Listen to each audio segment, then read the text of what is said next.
Beneath the endless sky, where the desert breathes in silence, the sands of Egypt whisper stories too old for language. There is no sound here but the wind, steady, ancient, carrying the weight of centuries across dunes shaped by time alone. No crowds, no guides, no signs pointing to wonders. Just emptiness, stretching beyond vision. But in this stillness lies a presence. Not absence. Something waiting. The desert holds what memory forgets. Buried beneath the golden waves are tombs no one has entered, rooms no one has mapped, names no one remembers. Some were kings. Some, perhaps, were not. They have no monuments now, only the subtle curve of a hill where once a chamber stood. Time has softened the sharpness of their world, but not erased it. Above ground, the pyramids shine under the harsh sun, tourists gathering like pilgrims. Yet here, farther out, untouched by feet or flashbulbs, there's a different Egypt. Not the Egypt of textbooks or postcards, but a quieter, older realm. The kind that makes you stop walking and listen. Because the wind isn't just wind. It seems to carry voices, murmurs you can't quite hear, asking questions that don't need answers. What civilization builds with such permanence, and yet leaves behind so little explanation? Why do these ruins feel more like dreams than architecture? You look at the broken stone, the half-buried walls, the hieroglyphs worn smooth by time, and you wonder, did they mean to vanish? Or did we simply stop understanding? There is something haunting in how Egypt appears in history, as if it arrived too suddenly, too perfectly formed. A civilization complete with gods, temples, calendars, and mathematics, rising from a place with no visible lead-up. Most societies leave tracks. Egypt left footprints pointing in both directions, forward into time and backward into mystery. And in that backward glance lies the true silence. Because for every statue we admire, every gold mask we photograph, there are 10 questions left unanswered. Who built these things? Really? Not just the names carved into stone, but the hands, the minds, the vision behind them. What did they believe when they looked at the stars? What did they feel when they buried their dead with such reverence? Perhaps the silence of the desert is not emptiness, but invitation. Not a lack of story, but a story told without words. We stand on the surface and dig down, with shovels, scanners, speculation. Yet for every artifact uncovered, another layer of mystery appears beneath it. Science can describe the soil, the strata, the bones. But it cannot answer the feeling that someone was here before us, long before, and that they knew something we do not. So we sit in the sand, quiet now, letting the heat settle into our bones, letting the wind speak, letting the ruins breathe. Not everything lost is gone. Not everything buried is dead. Some truths are only told when the world forgets to look. And in that forgetting, Egypt remains, not a place of answers, but a realm of questions. It begins not slowly, but suddenly. While most civilizations rise in fragments, a village here, a pottery shard there, Egypt seems to erupt into history already wearing crown. There is no gradual bloom, no clumsy trial and error of early architecture. The first dynasties arrive with full linguistic systems, working calendars, organized religion, monumental construction, and a stable ruling elite. As if someone had skipped the preface and opened the book at chapter 3. Archaeologists search for the missing pages, for the early whispers of what should precede such grandeur. But the more they dig, the more complete Egypt already appears.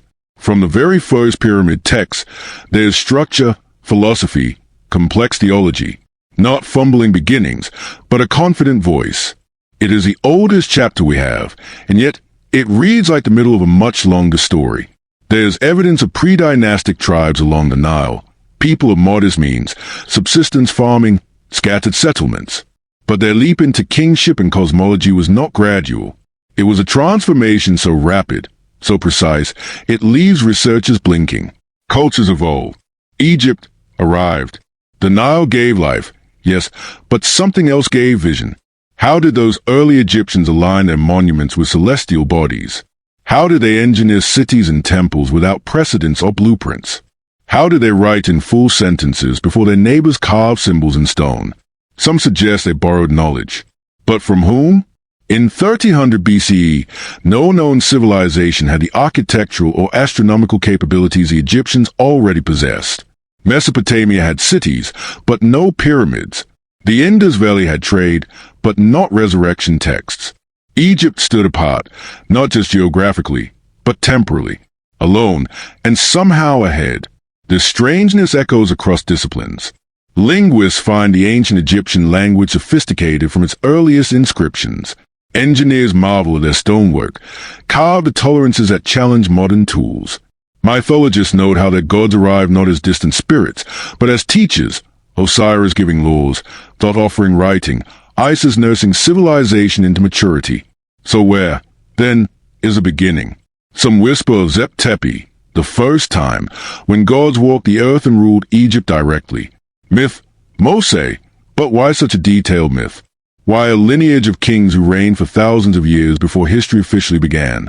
Others point to lost lands, submerged memories, perhaps from a forgotten era when knowledge moved differently, carried not by migration, but by collapse.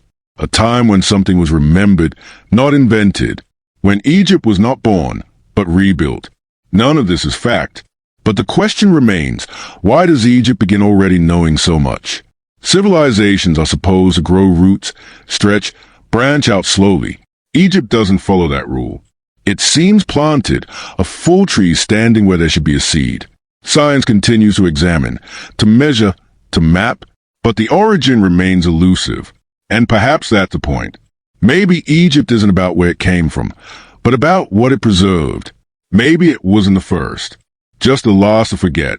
So we look to the sand again, not for answers, but for echoes. Not for invention, but for memory. Egypt stands not as a cradle, but as a monument to something even older. Something lost. And if that chapter exists, it lies not just beneath the ground, but in the gaps between what we see and what we understand. The great Sphinx watches without blinking, its gaze fixed eternally on the rising sun. It is the oldest, the most silent, the most enigmatic of Egypt's stone guardians. Carved from a single ridge of bedrock on the Giza Plateau, the Sphinx has endured millennia of wind, sand, and questions. Who built it? When? And most haunting of all, why does it not fit neatly into the timeline of dynastic Egypt? Traditional archaeology dates the Sphinx to around 2500 BCE, placing its creation during the reign of Pharaoh Khafre. The theory rests on proximity. Khafre's pyramid sits nearby, and stylistic connections between the statue's face and sculptures attributed to him. But beneath the surface of this convenient alignment lies something more difficult to ignore. The stones themselves tell a different story. Geologists have studied the body of the Sphinx, not the head or the feet, but the flanks, the walls of the enclosure in which it rests. These walls are weathered not by wind, but by water. Deep vertical fissures run through the limestone, indicating long-term exposure to heavy rainfall. And here the riddle begins. Egypt hasn't experienced sustained, heavy rainfall since the end of the last ice age, thousands of years before Khafre ever drew breath. Could the Sphinx be that old? Could it have been carved when Egypt was not desert but savanna, green and wet, home to rivers and lakes in a climate that softened stone? If so, it would place the Sphinx's construction somewhere between 1700 and 1900 BCE, or earlier, long before the rise of pharaohs, hieroglyphs, or even the wheel. This theory, known as the water erosion hypothesis, is not universally accepted. Egyptologists hold firm to the dynastic model. But geology is patient, and stone does not lie. The evidence, layered and visible, resists easy dismissal. And if the Sphinx is that old, it means something else once stood here. Some earlier people, capable of immense and precise stone carving, lived and built and vanished without leaving a written trace. The head of the Sphinx appears disproportionately small compared to its body. Some researchers believe it was recarved, reshaped from an earlier form. Perhaps the original had eroded too badly. Or perhaps it was something else entirely, an animal, a lion, a jackal, a forgotten god. The face that remains is worn, almost melted, as if it too has seen more seasons than history will allow. If the Sphinx predates the pyramids, then the Giza Plateau becomes something older than Egypt itself, a site of layered memory, where each civilization simply adds its chapter. The Sphinx would be a relic not of recorded time, but of a dream too ancient to name. Beneath the Sphinx, tunnels have been found, chambers sealed in stone. Some believe they contain archives, remnants of the fabled Hall of Records, a mythical library of a lost age. Others dismiss these as natural fissures or later additions. But the mystery endures because no one truly knows what lies beneath. And the silence of the Sphinx gives no hint. It watches. It waits. Its expression is not stern, but calm, as if it has seen everything and judges nothing. Perhaps it is not just a statue, but a marker, a signpost left by those who came before. A message not in language, but in presence. We were here. We knew. And so the questions return, as they always do. Who carved this face into the stone? What civilization moved in shadows before the sun rose on pharaohs? Why was the oldest monument built first? The Sphinx remains, half buried, half understood, a riddle in stone that predates the riddles of man. In the stillness of the Egyptian night, when the sky stretches wide and clear above the desert, the stars speak to those who watch. Ancient builders did not simply construct on earth. They listened to the heavens. They observed, recorded, aligned. And what they left behind is more than architecture. It is a map, a mirror, a message written in stone and starlight. Across Egypt, from Giza to Abydos, from Dendera to Karnak, temples and pyramids follow patterns that trace the sky above. The most well-known alignment rests with the pyramids of Giza. Three vast structures, rising from plateau, seem to echo the three stars of Orion's belt. Not just in number, but in proportion and position. The offset in the southernmost pyramid matches Alnitak's displacement in the constellation. A coincidence, perhaps, but it does not stand alone. Many temples face specific celestial bodies. The Temple of Karnak, aligned to the solstice sunrise. The Temple of Dendera, home to the famous zodiac ceiling, maps not just the constellations but their movements. The Temple of Abu Simbel is angled so that, twice a year, the sun penetrates deep into the sanctuary to illuminate statues of gods seated in silence. The ancient Egyptians were sky watchers. They tracked Sirius, whose rising marked the Nile's flood. They observe Orion, associated with Osiris, lord of the afterlife. They recorded the lunar cycle, the solar year, and the movements of Venus and Mars. Their mythology wove these celestial rhythms into stories. Isis as Sirius, Osiris as Orion, Horus as a rising sun, not as metaphor, but as reflection. Their architecture followed suit. The pyramid texts speak of the pharaoh's soul ascending to the stars, becoming one with the sky. To achieve this, their tombs were not merely monuments. They were gateways, stargates, intended to align the dead with eternity. Shafts inside the Great Pyramid point not randomly, but precisely toward star clusters. One toward Orion, another toward the circumpolar stars that never set. Eternal stars for eternal souls. The scale of precision is humbling. In an age where no telescopes, lasers, or satellite imaging, they achieved alignments that remain accurate today. How? Careful observation, yes. Generations of sky mapping, certainly. But some believe there was more, a deeper understanding of cycles, patterns, perhaps even energy. The kind of knowledge passed down, not invented. Remembered, not discovered. Even temples not tied to a specific constellation carry harmonic properties. Their measurements echo planetary ratios. Their geometry reflects the golden mean. Their foundations respond to solstices and equinoxes. These were not random blueprints. They were celestial blueprints, imprints of a cosmos believed to be reflected on Earth. Was Egypt trying to replicate the sky? Or were they building in resonance with it, temples as tuning forks, cities as cosmic mirrors? The question lingers, soft and unresolved, like the glow of stars just before dawn. And it leads to a deeper wondering. If the heavens shaped the temples, what shaped the heavens for them? What made those stars sacred? What memory? What myth? What presence above caused men on earth to carve stone in its image? In modern times, we call it archaeoastronomy, the study of ancient alignments. But the Egyptians knew it by experience. Their entire culture was one of balance, between night and day, sun and moon, life and death, earth and sky. Perhaps in building upward, they were also looking inward, seeking to place the soul not in time, but in rhythm, in harmony with the greater dance above. So we look again at the pyramids, the temples, the silent monuments glowing beneath the stars. They are not merely structures. They are coordinates, anchors between earth and eternity. And through them, the ancient Egyptians did not just remember the stars. They became part of them. They rise in silence, immutable against the winds of time.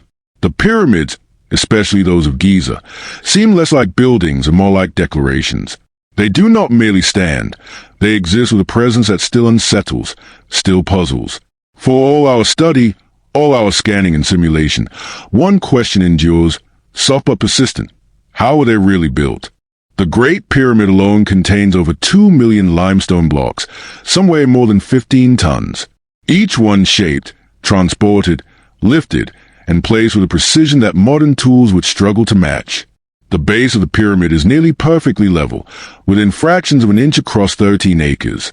The sides align almost exactly with the cardinal directions. These facts are known, but how they were achieved remains wrapped in a calm, quiet uncertainty. Theories abound. The most accepted involves large straight ramps, stretching for hundreds of feet, built from mud brick and stone, ascending as the pyramid rose. Workers would have dragged sleds laden with blocks up these inclines.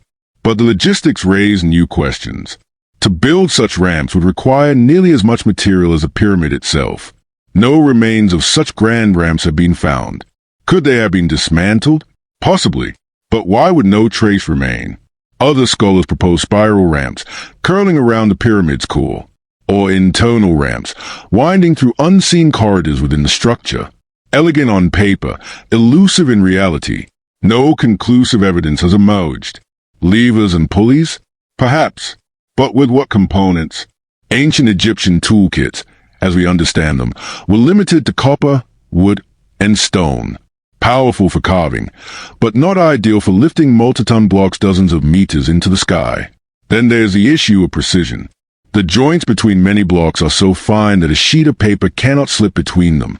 Some stones appear as though cast or melted into shape, though no clear evidence of such technology exists in the record. Laser cutting is a modern fantasy, but something carved those blocks with a smoothness that baffles even engineers today. And then, the silence. Nowhere in the extensive records of Egyptian civilization is there a manual, a plan, a step-by-step record of pyramid construction. No wall painting shows laborers hauling stones up ramps. No scroll outlines the architectural logic behind the layout. The civilization that documented gods and dreams, recipes and rituals said almost nothing about how their greatest monuments were made. Why? Was the process considered sacred, not to be written down? Or was it so common, so embedded in practice, that it needed no explanation? Oh, and this is what stays quietly in some minds. Was the knowledge already old by the time the pharaohs used it? A forgotten technique, a lost craft, not supernatural, not science fiction, but a way of doing things no longer passed down.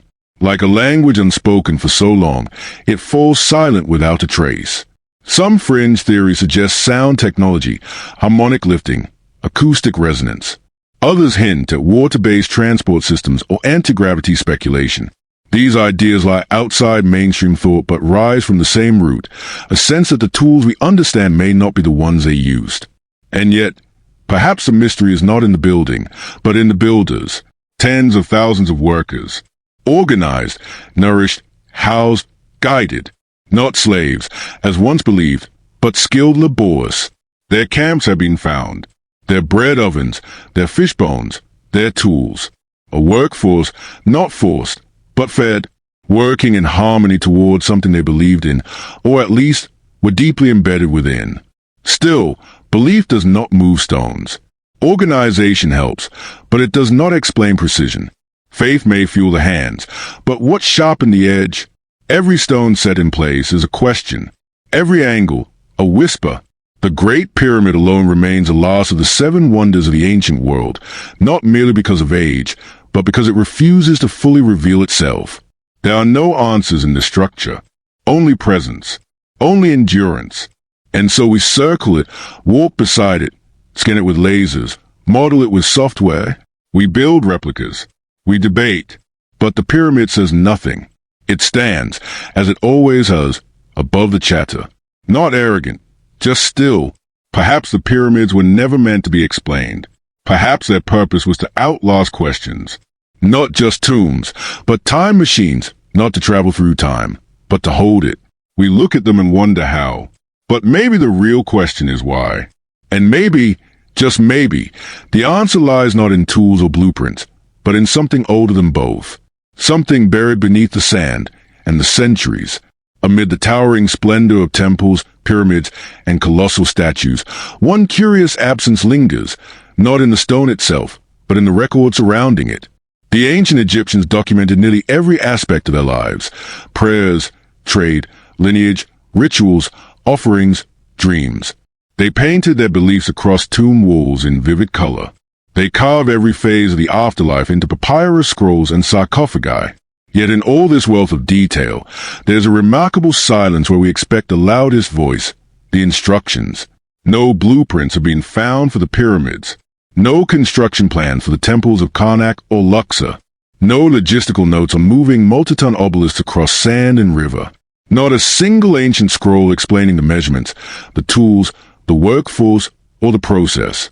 For a civilization that revered order, structure, and documentation, the omission is stark. Why would they leave such a void? Some scholars suggest practicality. Perhaps the knowledge was passed orally among the elite architects and engineers, guarded like sacred lore. Master builders may have trained their successors by apprenticeship, not by scroll. In a society built on hierarchy and divine association, maybe the knowledge of creation was not something to be democratized. It was sacred and secret. Others wonder if the plans once existed, but were lost, papyrus decaying in floods, fires, or time itself. Perhaps these records were stored in now-vanished libraries, such as a great house of life mentioned in temple inscriptions, a place rumored to hold all knowledge, now turned to dust. And then, a deeper question emerges. What if the blueprints were never written down because the builders themselves didn't fully understand the origins of the structures? Could it be that the pyramids and temples were modifications of older structures? Adaptations of technology or system passed down in fragments, revered but not fully grasped? It is a quiet thought, but a powerful one, that Egypt's golden age may not have been the beginning, but the middle, inheritors of something even older, whose creators left no name. In the Temple of Edfu, wall inscriptions describe the first time, a golden era when divine beings ruled Egypt. These were not metaphors to the ancients, they were records of memory. The structures they left behind, the mounds of creation, were to be rebuilt by the gods' descendants. Perhaps Egypt's grand builders saw themselves not as inventors, but as restorers. There are fragments of measurement systems, cubits, sacred geometry, and cosmic ratios embedded in the architecture. But they are not accompanied by explanations. The knowledge is embedded in the stone, not written beside it, and that makes all the difference. The mystery of the missing blueprints also feeds a broader silence surrounding Egypt's most monumental achievements. No inscriptions inside the Great Pyramid. No records of its construction. No notes on the alignment, the mathematics, the logistics. Nothing to tell us who designed it, how many worked on it, how long it took, or what tools were used. It is as if the process itself was meant to be erased or hidden, not as deception, but as reverence, a form of sacred amnesia, where the knowledge was not meant for later generations to dissect, but for the monument to speak on its own terms. In today's world, everything leaves a trail. Blueprints, schematics, revisions, instructions. We value process as much as product. But in ancient Egypt, perhaps the final form was enough. The pyramid did not need to be explained. Its presence, its permanence, was its own justification. Still, the absence echoes. The more we look, the more we see, not what is there, but what is not. No annotations, no diagrams, no ink-stained margins. Just massive precision in endless stone. We search the tombs, we scan the walls, we sift through sand. We find beauty, ingenuity, devotion, but not instruction. And so, the silence grows deeper, a silence not born of neglect, but of design. Perhaps the Egyptians did not lose the blueprints. Perhaps they never wanted to share them. Or perhaps they came from a time before ink, when memory lived not on scrolls, but in stars and stone and sacred tradition. And now, those stones remain, still without plans, still without explanation, still watching. Inside the Great Pyramid, past the Grand Gallery and through narrow corridors of stone, lies a chamber that feels strangely alive. The King's Chamber, austere, empty, composed of granite blocks, is more than a room. It is an instrument, not in shape, but in sound. Stand within its walls and speak, and your voice returns to you transformed. It does not echo wildly, but hums, as if the stone responds rather than reflects. The frequencies resonate. Deep, sustained, sometimes unnerving. Even footsteps seem amplified, softened, reformed. It is a silence that listens and answers. Engineers and researchers have studied this acoustic phenomenon with growing curiosity. The chamber's dimensions, materials, and geometry interact to produce resonant frequencies at specific ranges, particularly those that correspond to the human voice and even certain brainwave frequencies. It is not just sound bouncing. It is sound shaping space. The granite blocks themselves play a role. Quarried from Aswan, hundreds of miles south, these stones contain a high concentration of quartz, a material known to vibrate under pressure, used today in timekeeping and electronics. When struck, granite rings. When enclosed, it sings. Was this resonance intentional? The pyramid is otherwise devoid of decoration or inscription. The king's chamber contains no hieroglyphs, no altars, no offerings. Just a coffer, a stone box too large to fit through the passageways, suggesting it was placed before construction was complete. The chamber was built around it. Some propose the coffer held a body, others that it was empty by design. But in tests, when the coffer is struck or sound is introduced within it, it resonates with the room itself. The frequencies build, overlap, pulse. It becomes more than a container. It becomes a key. Could it have been used in ritual? Was sound a tool for transformation? Ancient traditions around the world speak of chant, of vibration, of the voice as a bridge between realms. Tibetan monks, Gregorian choirs, native drumming, each use tone to reach states of focus, healing, or transcendence. Perhaps the Egyptians, too, understood this language. Or perhaps the chamber served a technological function. Some theorists suggest the pyramid was not merely symbolic, but functional, a harmonic structure designed to generate or collect energy. Not electricity in the modern sense, but subtle forces aligned with Earth's natural frequencies. A machine of stone, tuned by sound. This idea remains speculative, but the physics of the pyramid continue to intrigue. Its shape focuses energy. Its internal shaft aligned with celestial bodies. Its location, near the geographic center of Earth's landmass, is statistically rare. The king's chamber sits precisely where the forces converge. Experiments with tone played inside the chamber show standing waves, frequencies that remain stable, suspended in space. Some researchers report physical sensations, warmth, vibration of the bones, altered states of awareness. Whether psychological or energetic, the effects are real. And still, the chamber waits in silence. No records explain its purpose. No text tells what rituals, if any, took place within. No names are attached to its design. The architecture is mute, but the sound remains. Perhaps it was not meant for the living. Perhaps the resonance was a bridge for the soul, guiding the spirit of the departed through frequency, not flames. In Egyptian belief, sound was sacred. The spoken word held power. The breath of the gods was not just wind, but vibration. Or perhaps the sound was not meant to carry something away, but to call something in. We do not know, and the pyramid does not say.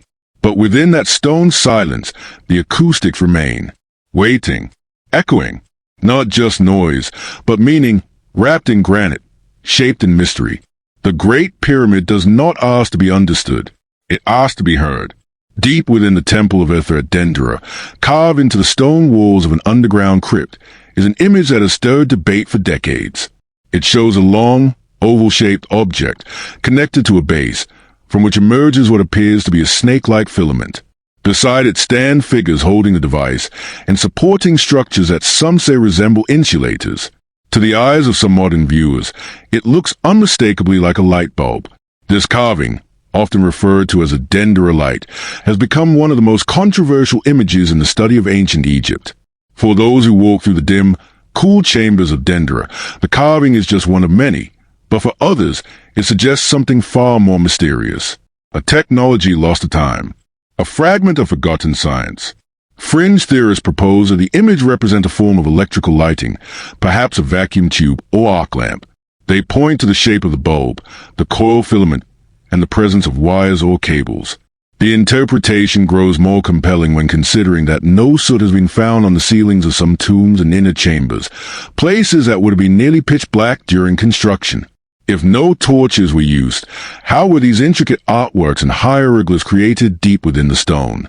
Mainstream Egyptologists reject the idea of ancient electricity. They interpret the image differently, seeing it as a symbolic depiction from Egyptian mythology. In their reading, the bulb is actually a stylized lotus flower from which emerges a serpent, representing the god Harsomptus. The figures surrounding the object are not technicians, but priests and deities participating in a ritual rebirth in cosmic order. The base is not a power source, but a representation of the jet pillar, a symbol of stability. From this perspective, the Dendera image is not a technical diagram, but a mythological tableau, a visual representation of ideas, not inventions. Yet, even so, the resemblance remains. The shape of the object, the filament-like snake, the placement of arms and hands, they echo something familiar to modern eyes. A coincidence, perhaps, or a reflection of a deeper pattern that appears across ages in unexpected ways. Those who support the light bulb theory often connect it to other anomalies, ancient Baghdad batteries, copper tools with unknown wear patterns, and even legends of hidden chambers filled with light. They suggest that what we see in Dendera is not a one-off, but a clue, a moment where two timelines briefly touch. Skeptics counter that ancient art can often resemble modern forms simply by accident. Human minds are drawn to patterns, and interpretation is as much about the viewer as the object. They caution against projecting present-day knowledge onto the past, warning that such theories risk obscuring the real achievements of ancient civilizations. Still, the Dendera light continues to glow in the imagination. It is not proof, but provocation. A symbol, whether of electricity or mythology, that invites more questions and answers. The crypt where it resides is not open to the general public. It is tucked away, accessible only through guided entry. Its walls are filled with dense inscriptions and ceremonial images. The air feels different there, heavier, cooler, somehow expectant. Not many footsteps echo through that hall. But those who do visit often leave with something more than photographs. They leave with wonder. Whether one sees technology or theology, invention or iconography, the carving remains. It has endured the rise and fall of empires, the shifting of sands, the silence of centuries. It is neither explained nor erased. And perhaps that's the most powerful thing about it. Not the shape, or the theory, or the debate, but the quiet way it holds both worlds. The world we think we know, and the world we have yet to understand. The Temple of Uther remains calm. Its stones carry stories in silence. And deep within its heart, the image glows, not with electricity, but with enduring mystery. In the deserts of Egypt, beneath the heat and silence, rest stones that defy understanding. Granite, basalt, diorite, materials so dense they resist modern steel, and yet shaped in ways that seem to belong to a different age. The ancient Egyptians carved temples, obelisks, and statues not with softness, but with an elegance and symmetry that suggests mastery beyond their tools. The question returns again and again, how did they do it? Conventional wisdom tells us that the Egyptians used copper chisels, stone pounders, and sand as an abrasive. With enough time and labor, even the hardest stones could be worn down. But when one stands before the massive granite sarcophagi in the Serapeum at Saqqara, with their near-perfect corners and polished interiors, doubts begin to whisper. These boxes weigh over 70 tons. Their inner walls are flat to a degree that challenges the precision of modern machining. The corners are crisp, the symmetry near flawless. Copper tools alone seem insufficient. Drill holes have been found in stone, not chaotic, irregular holes, but spiraling marks that indicate high-speed rotation. Some show feed rates and consistency that resemble modern drilling techniques. In quarries, unfinished obelisks lie abandoned, their sides shaped with smooth cuts and clean lines. Along temple walls, tool marks suggest rapid cutting of granite, marks that are hard to explain with pounding stones and elbow grease. In the Cairo Museum, small objects hint at an even deeper mystery. Vases made of schist and diorite, materials that are extremely difficult to shape. Yet these vessels are thin-walled, perfectly balanced, and symmetrical as if spun on a lathe. And yet, no lathes have been recovered. No machinery. No explanatory inscriptions. Were these items made by hand?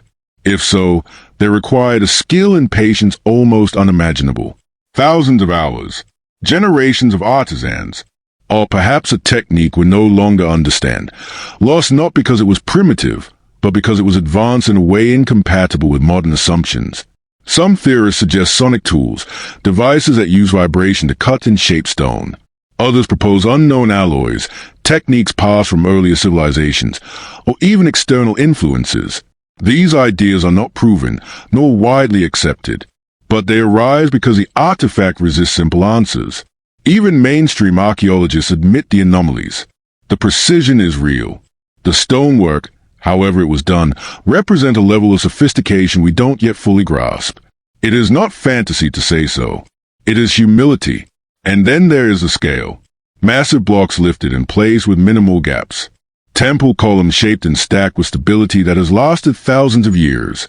Reliefs and inscriptions carved deep into hard surfaces with fluid grace. All this done, supposedly, with copper chisels dulled by every few strokes, sharpened constantly, replaced often. We imagine primitive tools because that is what we found. But absence of evidence is not evidence of absence. If the techniques were passed down orally, if the tools were made of materials that decayed, or if they were guarded as sacred knowledge, they could have disappeared long before history began to ask. It is not only the what, but the how and the why. Why polish the interiors of boxes no one would see? Why shape vases with such delicacy if they served no functional purpose? Unless, of course, they did, in ways we can't yet imagine. The stone speaks without words. It bears the marks of hands and minds. It carries a signature of something remarkable, something beyond basic function. These were not just builders. They were craftsmen, engineers, visionaries. Perhaps that is a deeper mystery. Not that the stone was shaped, but that it was shaped with intention, with awareness, with a level of artistry and planning that speaks to a different relationship between human and material, one that we may have lost. The stone remains, silent but eloquent, waiting, not to reveal, but to be understood, or at least to be questioned with respect. In the stone halls of ancient temples, where shadows stretch across carved columns and time feels suspended, there are symbols that stir the imagination. Among the hieroglyphs, amid the stories of gods and kings, there appear forms that do not belong, shapes that look, to the modern eye, like flying machines, helicopters, submarines, even aircrafts. Found in the temple of Seti at Abydos, these carvings are known not for what they are, but for what they might be. Most scholars offer simple explanations. The carvings are palimpsests, layered hieroglyphs from different periods that eroded and settled in such a way that modern patterns emerge by coincidence. A glyph for give over another for protect might look, through centuries of wear, like rotor blades. A chiseled over inscription becomes, with enough erosion, something altogether new. The illusion of machinery, born from time. And yet, something lingers in the human mind. A tension between plausibility and possibility. Why do these specific shapes appear, unbidden, in places where they should not? Are we simply seeing what we expect to see? Or did the ancient world record something we have forgotten? Egyptian mythology is filled with celestial beings, gods who descend from the sky, who ride in boats across the stars, who shine with light and bring knowledge. Thoth, the ibis-headed god of wisdom, is said to have gifted writing and calculation. Osiris came down to teach agriculture and law. Isis, the divine mother, knew magic and healing beyond mortal reach. Were they merely stories, symbols of human ideals, or, as some suggest, memories of contact? The ancients called them gods. In today's language, some might call them visitors. This idea does not claim certainty. It asks, gently, what if? What if the sudden emergence of Egyptian civilization, with its knowledge of astronomy, geometry, medicine, and construction, was not born solely of earthly evolution? What if it was seeded, nudged, or inherited from something beyond? Some theorists point to precision of the pyramids, the star alignments, the advanced knowledge encoded in the layout of temples and tombs. They suggest a hidden hand, not to diminish the brilliance of the Egyptians, but to explore the possibility that they preserved something given, not discovered. Cosmic symbolism abounds. The ancient texts speak of the duat, a realm of stars and judgment, a path the soul travels after death. The journey is mapped in constellations, gates, and lights. The pharaohs believed they would become stars, that they came from the heavens and would return. Their tombs were not graves, but launch pads of the soul. In modern times, these metaphors invite wider speculation. Perhaps they reflect a consciousness once more open to the universe, to visitors, to knowledge from afar. Or perhaps they are echoes of stories passed down through generations, shaped by memory, faith, and sky. The idea of ancient contact does not need proof to remain powerful. It asks for wonder, not belief, a soft gaze, not a firm conclusion.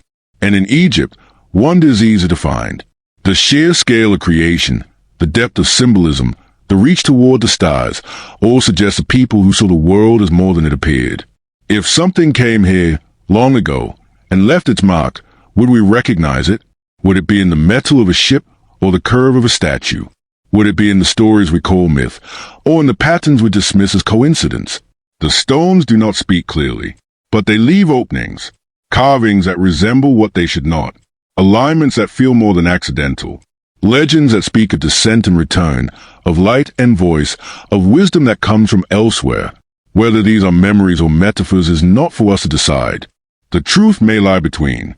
Egypt invites us not to prove, but to pause, to consider, to wonder what we may have missed or forgotten or misunderstood. And in that wondering, the stones remain, still, silent, and waiting, as if they know more than they show, as if they remember something the world no longer asks. In the heart of Egyptian belief stood not just monuments and rituals, but beings powerful, vivid, enduring. Gods whose stories filled walls and scrolls, whose faces watched over every tomb, whose symbols lived in amulets and altars. Thoth, Isis, Osiris, Horus, names spoken across millennia. But who were they, truly?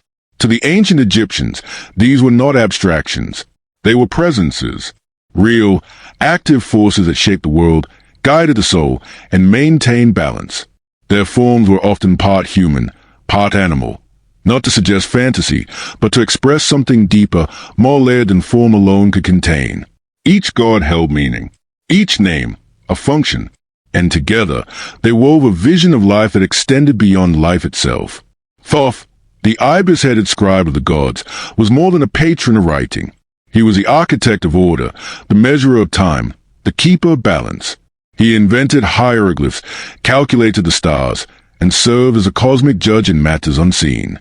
To invoke Thoth was to seek understanding, not just a language, but a reality itself. Isis, the Great Mother, held the threads of love, magic, and healing. She revived her slain husband Osiris, conceived Horus through will and devotion, and protected the living and dead alike.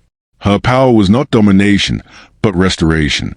She embodied sacred memory, resilience, and the mysterious art of returning life to what was lost.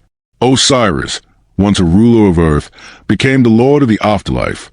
He was dismembered, scattered, reassembled, a symbol of death, transformation, and rebirth. His story became the template for the soul journey, to die, to be judged, to rise anew. He was a grain in the soil, the sun setting only to return, the eternal promise that nothing truly ends. Horus, the falcon-eyed son of sky and justice, stood between realms. He avenged his father, battled his uncle Seth, and restored rightful order. As king of the living, his image became one with the pharaoh, a bridge between divine and human. His eye, once lost and restored, became a symbol of wholeness, healing, and vision beyond the visible. These gods did not dwell above, watching from a distance. They were here, in the Nile's rhythm, in the stars, in dreams, in death. Their stories were not just myth but mirrors, guides for how to live, how to grieve, how to hope. And yet, their depictions are strangely specific, not vague or shifting, but structured, consistent across dynasties, repeated with careful detail. Why such precision? Were they based on ancient rulers, mythologized over time? Or do they echo a time when the boundary between God and human was less defined, when those who walked the earth were seen not as mortals, but as embodiments of something higher? Some suggest the god represents celestial archetypes, patterns in the stars, energies in psyche. Osiris as a dying sun, Isis as a lunar protector, Horus as a rising light. Others see in them the blueprint of inner life, death and rebirth, knowledge and vision, the dance of order and chaos. Still others ask if these were not metaphors, but memories, recollections of beings who once walked among people, shaped civilizations, taught and guided. Beings remembered not in stone alone, but in ritual, in rhythm, in reverence. The Egyptians did not separate religion from science, myth from reality. To them, the gods were part of the fabric, not apart from the world, but through it. Each temple, each statue, was a vessel, a place where presence could dwell. Today, their names remain. Their stories are read in silence, but they are no longer worshipped, no longer called upon. And so they are quiet, not gone, but still, not absent, but waiting. In the quiet halls of ruined temples, you can still feel them. In the symbols carved into stone, in the symmetry of sacred halls, in the eyes of painted statues that have not blinked in 3,000 years. There's memory here, not spoken, but embedded, not told, but felt. The silent gods do not explain themselves. They do not demand belief.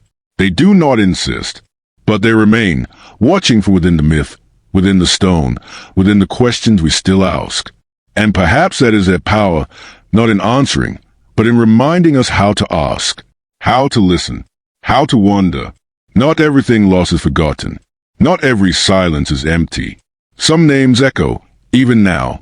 Thoth, Isis, Osiris, Horus, still watching, still waiting. To the ancient Egyptians, death was not an end, but a doorway, a passage, a transition from one state of being to another. The body might cease, but the soul, the K, the BA, continued its journey. And yet, this belief was not abstract. It was physical, practical. It was something they prepared for with an intensity that bordered on scientific. Mummification was not simply a ritual. It was a process, precise, methodical, refined over centuries. Organs removed, body drained, flesh treated with natron salts, wrapped layer upon layer in linen. The result was more than preservation. It was transformation. The goal was not just to keep the body intact, but to prepare it for return. The Egyptians believed that the soul would need the body again. That identity required form. That the journey beyond death was not purely spiritual, but biological. And so they crafted spells, charms, and scrolls to guide the Ka, and preserve the body as a vessel, a home, waiting to be re-inhabited. Some tombs even included prosthetics, toes, teeth, eyes, to ensure completeness. They painted eyes on coffins so the deceased could see. They placed food and drink, as if the senses might one day awaken. This was not superstition. It was a system, a belief that resurrection was not only possible, but expected. And when we look closer, we see the complexity. Embalming recipes included resins and substances with antibacterial properties. Some materials slowed decay in ways modern science recognizes. Bitumen, oils, spices, chosen not for scent alone, but for preservation. The embalmers were not priests alone. They were chemists of the ancient world. Their techniques worked. Mummies thousands of years old still carry skin, hair, fingerprints.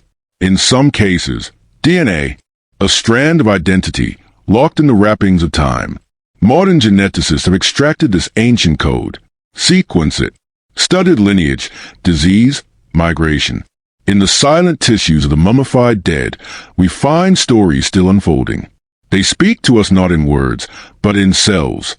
And it raises the question, did the Egyptians sense this? Did they understand, at some intuitive or inherited level, that something vital remained in the flesh? Were they preserving more than memory? Some researchers have noted how certain tombs suggest forms of ritual healing, tools that resemble scalpels, amulets placed at specific meridian points, carvings of surgical-like procedures. The Temple of Kom-Ombo includes what appears to be a wall of medical instruments. In Edfu, reliefs depict the god Thoth standing over a prone figure, writing symbols in the air. Knowledge and flesh interacting. Could it be that the Egyptians practiced a form of protobiotechnology, not in the modern sense, but as a sacred science? Were their gods not simply spiritual beings, but teachers of anatomy, healing, rebirth? The Book of the Dead, often thought of as funerary poetry, also reads like a guidebook, detailed, structured, layered with coded instructions. Each spell, each invocation, serves a purpose: to protect, to guide, to activate, to remind the soul of its path and the body of its purpose. And yet, beneath the ceremony, there's always a presence of something deeper, a belief that life is not singular, that the line between death and return is not closed, but waiting, if the conditions are right. Modern eyes may see mummification as preservation, but to the Egyptians, it was preparation, a science of return, a technology of the eternal, and perhaps, at its core, that is what all of Egypt speaks to, a civilization not obsessed with death, but devoted to the possibility of resurrection.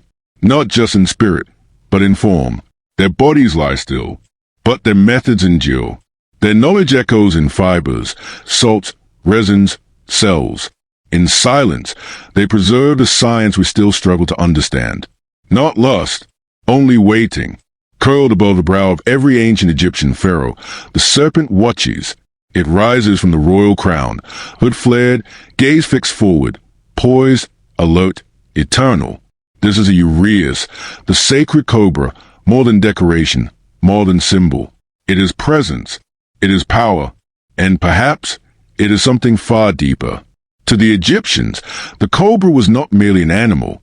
It was divine, associated with the goddess Wadjet, protector of Lower Egypt, guardian of kingship, and embodiment of fierce feminine energy. When the cobra appeared on the pharaoh's forehead, it did so not as ornament, but as force, a living emblem of divine authority, unblinking and unyielding. But why the serpent? Why this particular creature, rising above all others, chosen to sit above the seat of thought, intuition, and command? Some believe the cobra represented protection, ready to strike at the pharaoh's enemies, both seen and unseen. Others see it as a sign of awakening, a symbol of spiritual vision. It was said to spit fire at the unworthy, to burn illusions, to preserve truth. It crowned not only the living ruler, but the divine right to rule, as if it carried the spark of something sacred. And when one looks beyond the historical lens, into the deeper symbolism, the serpent takes on even more meaning. In many traditions around the world, the serpent is a symbol of energy, of life force, of consciousness coiled and waiting to rise. In yogic philosophy, the kundalini, a serpent-like energy, is said to sleep at the base of the spine, rising through the chakras to bring enlightenment. In Egypt, the uraeus sits not at the spine, but above the brow, the third eye, the center of insight, intuition, knowing. Could this alignment be coincidence? Or was a uraeus a visual metaphor for awakened perception, a sign that the pharaoh had mastered not only the kingdom, but himself? The cobra's posture, upright, flared, focused, is not passive. It is charged, alive with potential. And it appears not only on crowns, but on temple walls, sarcophagi, and protective amulets. Sometimes it is winged, sometimes flanked by other symbols of balance and duality. Always, it stands as a sentinel. Some esoteric traditions propose that the uraeus represented an energetic field, an aura of consciousness that surrounded and emanated from the enlightened. The pharaoh, as divine ruler, did not merely wear the cobra. He became it. He embodied the watchfulness, the awareness, the readiness of the awakened mind. Others suggest the uraeus marked initiation, that those who bore it had passed through mysteries, trials, disciplines unknown to the masses, that it was not gifted by birth alone, but earned through inner work.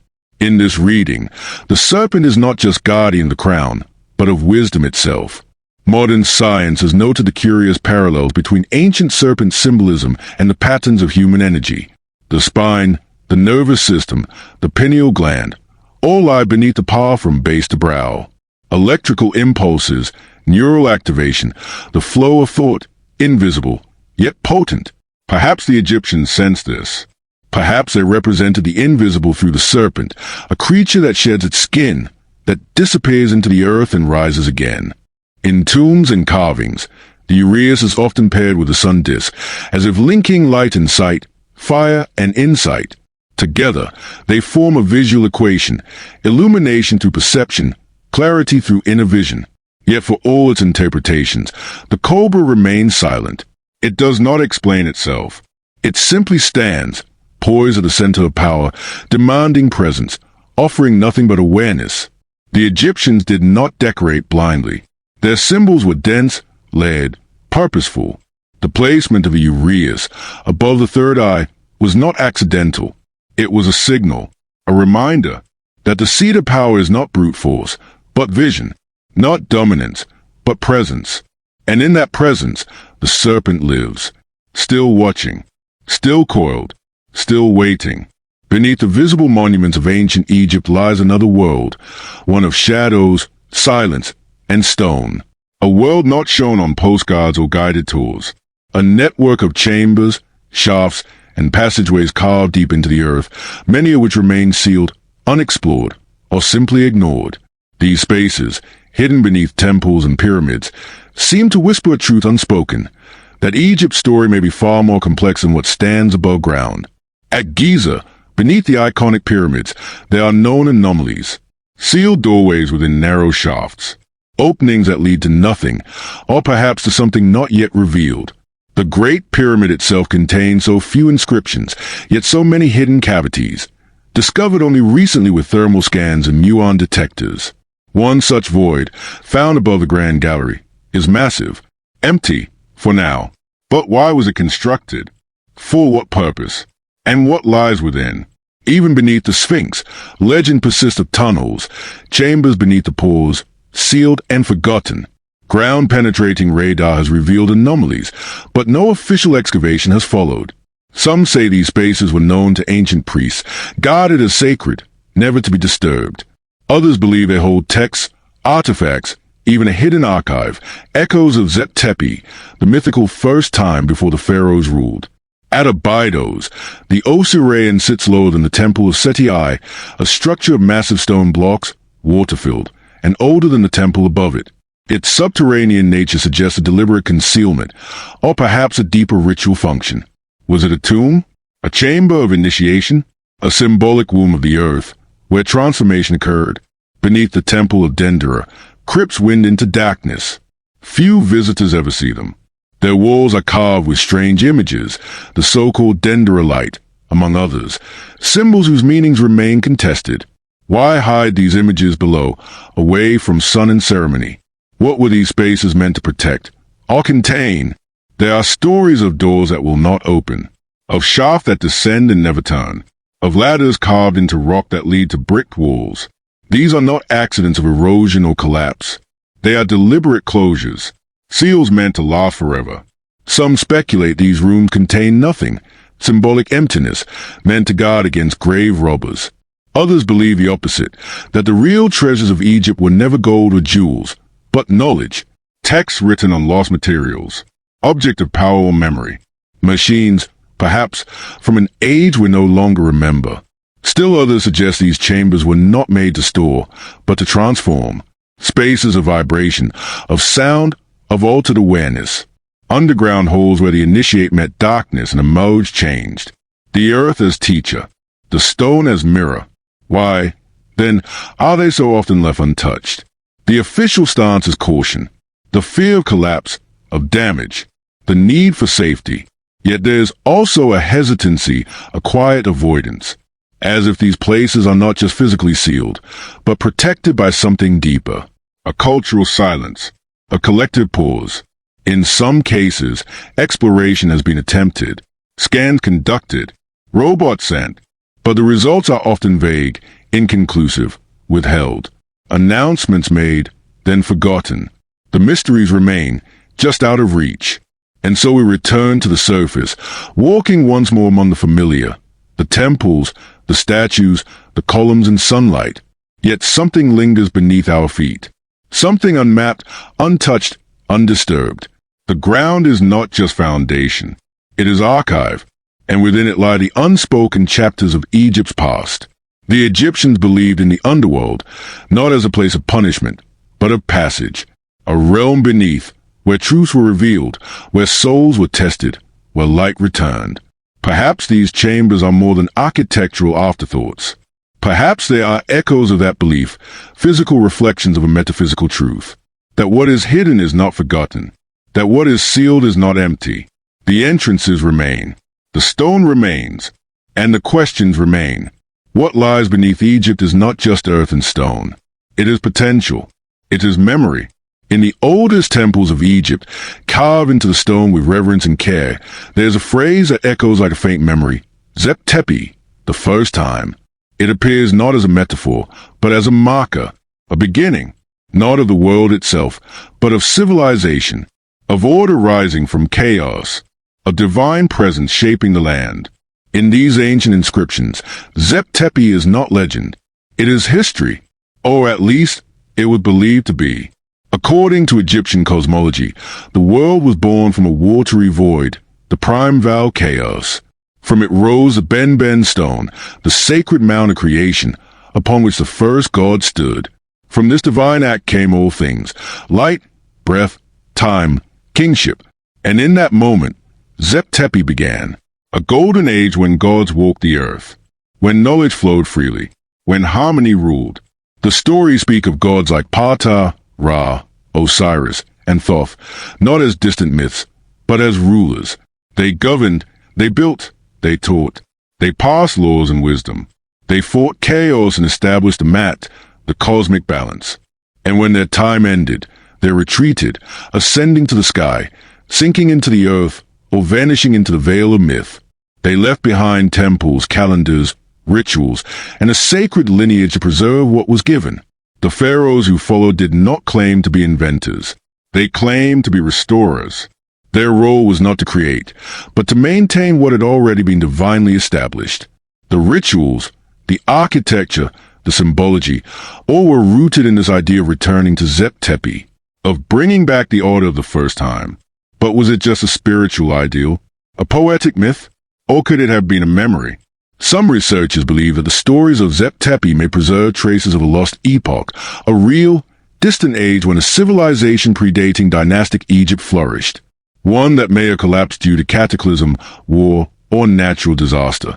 Its memory, fragmented and mythologized, passed down through priesthoods, rituals, and stone.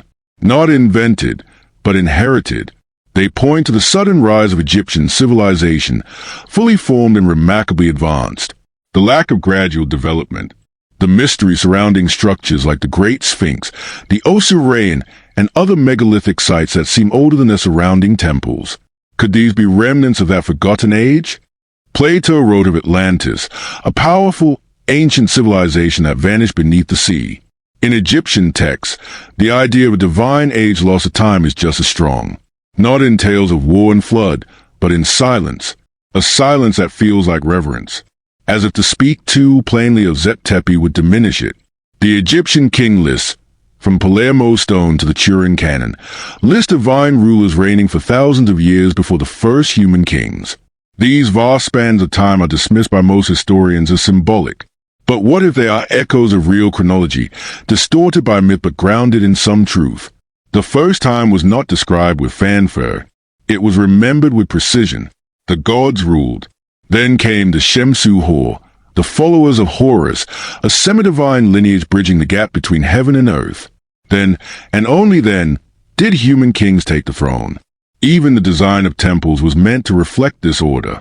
Each structure model of the cosmos, aligned with stars, cycles, and sacred geography, all rooted in the memory of Zep Tepi. To walk through an Egyptian temple was to walk through time. From chaos to creation, from myth to moment, from memory to now.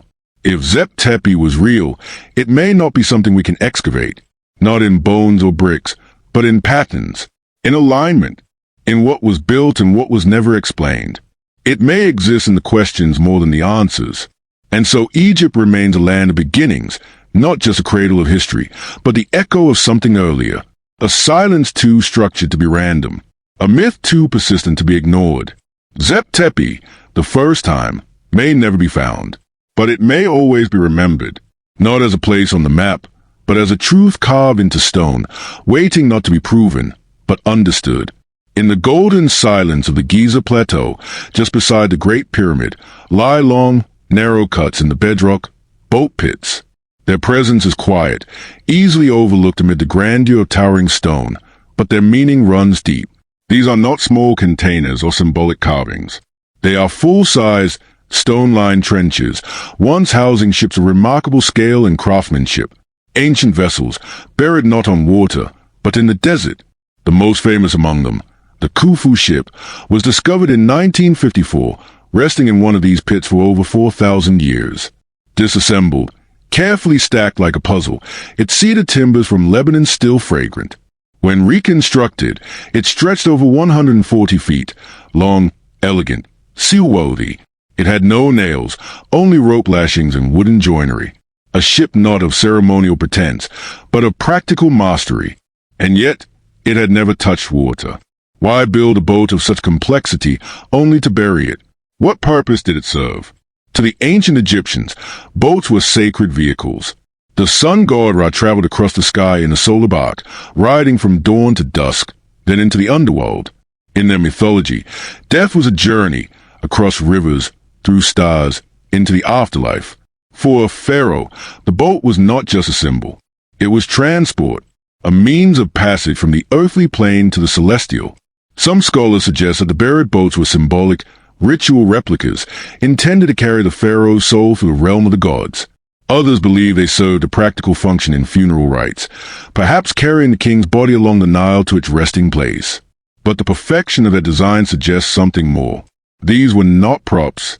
They were seaworthy, capable of great journeys, crafted with knowledge and care.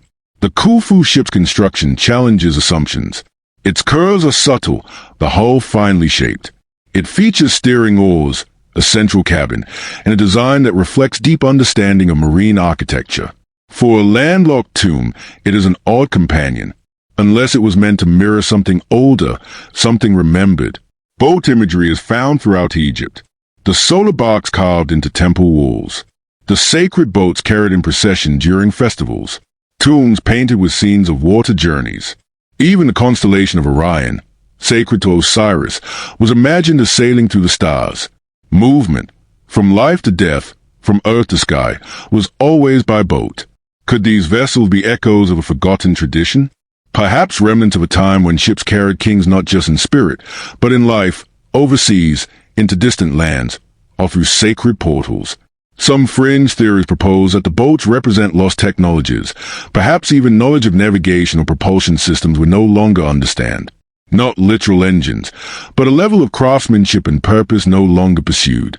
Others consider a more metaphysical reading, that the boats were not meant to move in this world at all, but in others, that they were containers of spirit, not flesh, vehicles not of wood alone, but of intention, of energy, constructed in a specific way, placed in a sacred space, aligned with the pyramid, the stars, and the soul.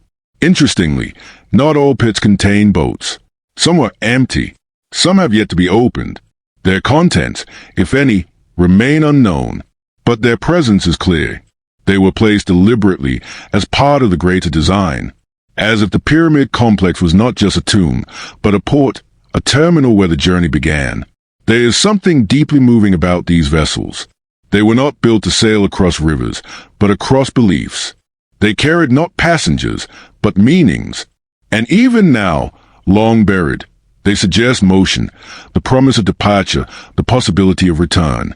The desert wind moves softly across the pits. The stone holds its shape. And beneath, perhaps, more boats still rest, waiting to be unearthed. Not for travel, but for remembrance. Not to awaken, but to remind. The boat pits remain, silent as the stars they once faced. And in their silence, they still speak. Of passage, of purpose, of the mysteries we build not only to preserve, but to release. On faded parchment, drawn with precision that defies its time, the Piri Reis map unfolds like a riddle. Created in 1513 by an Ottoman admiral, it shows more than just coastlines. It suggests knowledge deeper than the era could explain. Stretches of South America, the exact curvature of Africa, even what appears to be an ice-free Antarctic coastline.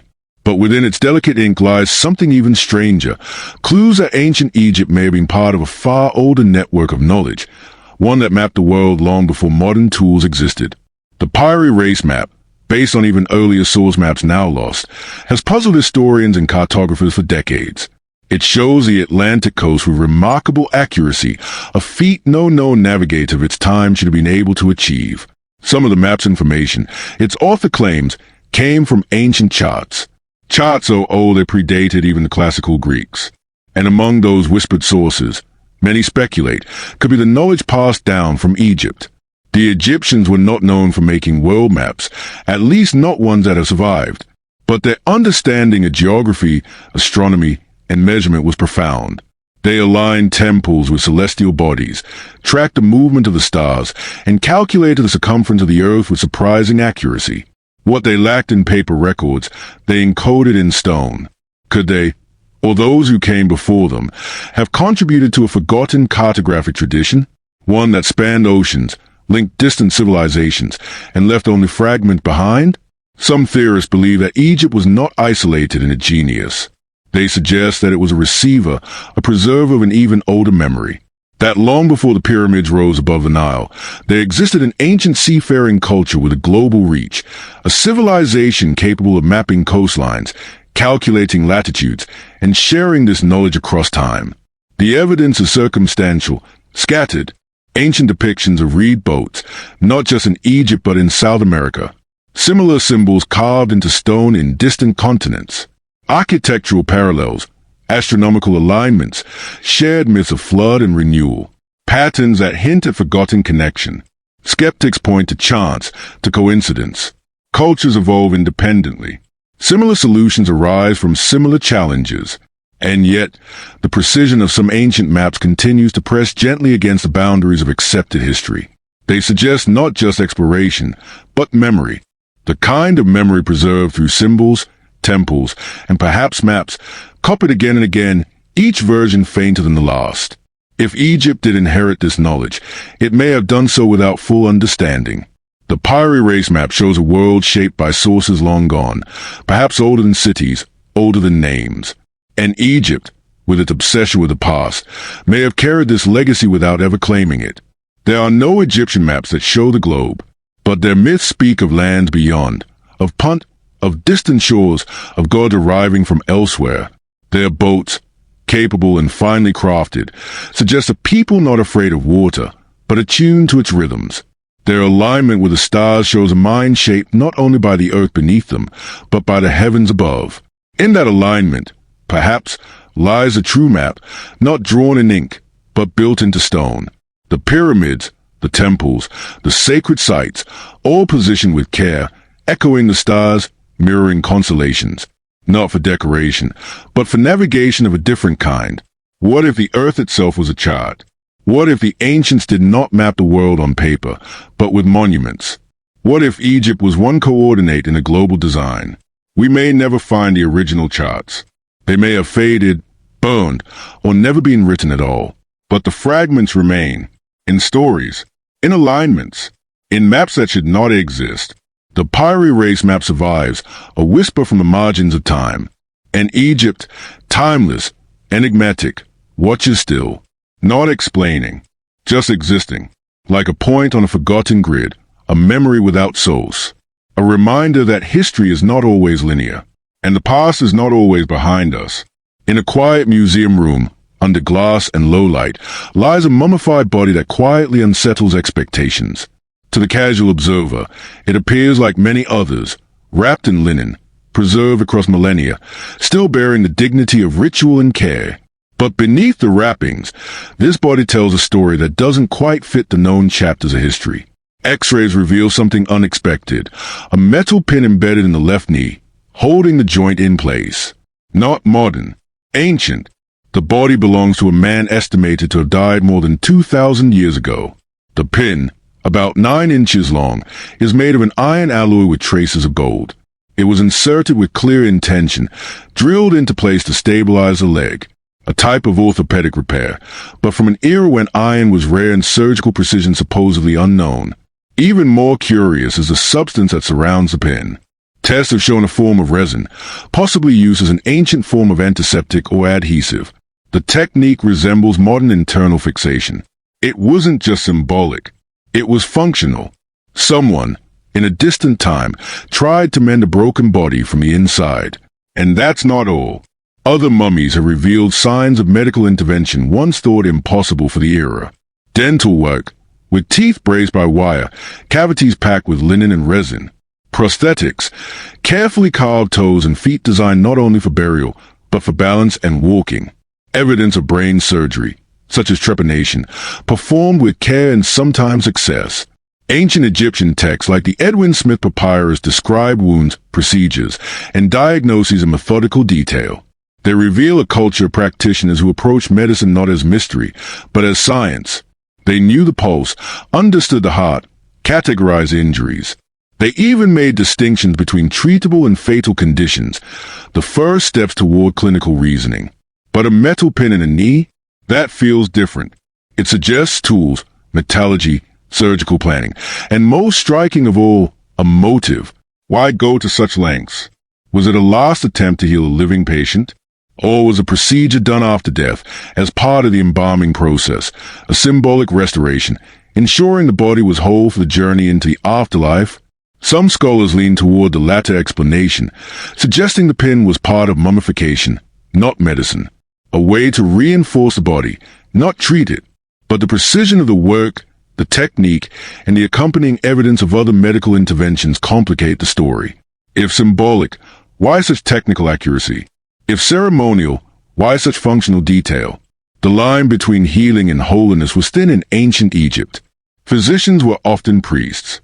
Medicine was infused with ritual, with incantations, with respect for the spiritual as much as the physical. Yet their tools, bronze scalpels, bone saws, needles, were real. Their methods, embalming, suturing, drainage, were grounded in observation and trial. Perhaps they did not see the divide as we do today. For them, to preserve was to heal. To heal was to honor. And to honor was to restore balance in body and in spirit. The presence of advanced procedures in such an early time also raises deeper questions. Was this knowledge homegrown, the result of centuries of careful practice? Or was it inherited, a fragment of something even older, passed down from a forgotten age of innovation? The Egyptians often spoke of knowledge as remembrance, of learning as a form of recall. Thoth, the god of wisdom and writing, was not the inventor of knowledge, but its keeper. To learn was to retrieve, to restore what was once known. And in this light, the body with a metal pin becomes more than a medical anomaly. It becomes a message that the past may hold more complexity than we imagine, that the line between ancient and advanced is thinner than we think. What else lies beneath the wrappings, waiting for eyes to see differently? What techniques remain misunderstood, simply because they do not fit our expectations? How much have we underestimated the hands and minds of those who came before? The mummified man rests quietly, offering no explanation. The pin holds his knee in place, a small miracle of metallurgy and intent. Around him, the past grows quieter. But in that silence, new questions awaken. Not everything we find in stone is ceremonial. Not every artifact is symbolic. Some were built to work, to function, to last. And some, like this, were built to heal. A single body, a single pin, a doorway into forgotten science. Or perhaps a science never truly forgotten, only waiting to be remembered. Beneath the desert plateau of Saqqara, far from the sunlight that once warmed the limestone temples above, lies a strange and silent gallery. Carved into the earth, hidden within long corridors of rock, is a serapeum, a subterranean complex of chambers that holds some of the most mysterious artifacts in all of Egypt. Not golden relics or delicate papyrus scrolls, but stone boxes. Enormous, silent, perfect. These granite boxes, over 20 of them, each weigh upwards of 70 tons, with lids alone reaching 30 tons or more. They sit in alcoves along the stone hallway like slumbering beasts, massive and immovable. Their surfaces are smooth to the touch, their corners precise, their interiors polished with a level of symmetry and accuracy that seems to defy the limitations of the tools believed available in ancient times. Conventional theory states that these were sarcophagi for the Apis bulls, sacred animals worshipped in a ritual cult linked to Ptah and Osiris. The bulls, believed to be living deities, were buried with ceremony, and these boxes were said to be their tombs. Yet despite this widely accepted view, questions linger. Very few of the boxes ever contained remains. In many, no inscriptions were found. No bones. No soot. No offerings. Why carve such perfectly engineered vaults, only to leave them empty? Why use granite, transported from hundreds of miles away in a swan, instead of more accessible limestone? And how were these boxes moved into place, through tunnels barely wide enough to accommodate them? The workmanship suggests something beyond practicality. The precision is too deliberate. Some researchers, both within and outside mainstream archaeology, have pointed out that the surfaces of the boxes are flat to tolerances of fractions of a millimeter. The interior angles are sharp, the symmetry maintained on all sides. This is not the rough-cut work of chisel and hammer alone. It suggests a kind of mastery, a command of stone that, even today, would require advanced tools and careful measurement. Could these boxes have served another purpose?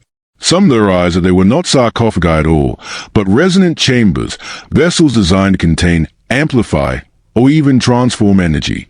In this view, the Serapeum becomes not a tomb, but a technology, a place where vibration, frequency, and intention intersected through stone. Others suggest the boxes were made to preserve something, not just bulls, but information, or relics, or even energies. The fact that so many remain sealed, untouched, and unexamined raises further questions. What lies within those lids, still closed by the weight of time? The silence in the Serapeum is thick. It absorbs sound, deepens the breath, draws the mind into stillness. To stand beside one of the boxes is to feel something vast and deliberate. They do not feel like containers. They feel like presences. In ancient belief, granite was more than stone. It was imbued with permanence, with sacred strength. It was used in the inner sanctums of temples, in the deepest chambers of pyramids, in places where transformation, whether spiritual or physical, was to occur. Perhaps the choice of granite for these boxes was not simply durability. Perhaps it was about resonance, about the ability of the stone to hold memory or echo intention. There are no definitive answers. The Serapeum does not explain itself. The boxes carry no instruction. The priests who once tended to this place left no manual, no guidebook. Only the stone remains, bearing the mark of hands that knew exactly what they were doing, and yet have left no trace of their voice. We are left to wonder, were these sarcophagi? Were they ritual? Were they functional in ways we no longer understand? Or were they something else entirely, artifacts from a forgotten time, when stone was not only shaped, but tuned? The tunnels of the Serapeum remain cool and still. The boxes wait, not for discovery, they have already been found, but perhaps for understanding. And in that quiet space beneath the earth, mystery holds its ground, as solid as a granite, as enduring as the questions we continue to ask. In the heart of ancient Egyptian worship stood not only gods in human form, but gods with hooves, horns, and breath. Among the most sacred of all animals was the Apis bull, not merely a symbol of strength or fertility, but a living deity, chosen, revered, and mourned with a ritual precision equal to that of kings. The Apis bull was not just part of Egyptian religion. It was its heartbeat, pulsing through centuries of belief and ceremony. The Apis bull was selected carefully. Not every bull would do. It had to meet specific criteria: a black coat, a white triangle on the forehead, a scarab-shaped mark beneath the tongue, a white patch on the back shaped like a wing. When such a bull was born, it was not merely declared sacred. It was declared divine. Thought to be the earthly embodiment of Ptah, the creator god of Memphis, and later associated with Osiris, the god of the dead, the Apis bull lived a life of ritual luxury.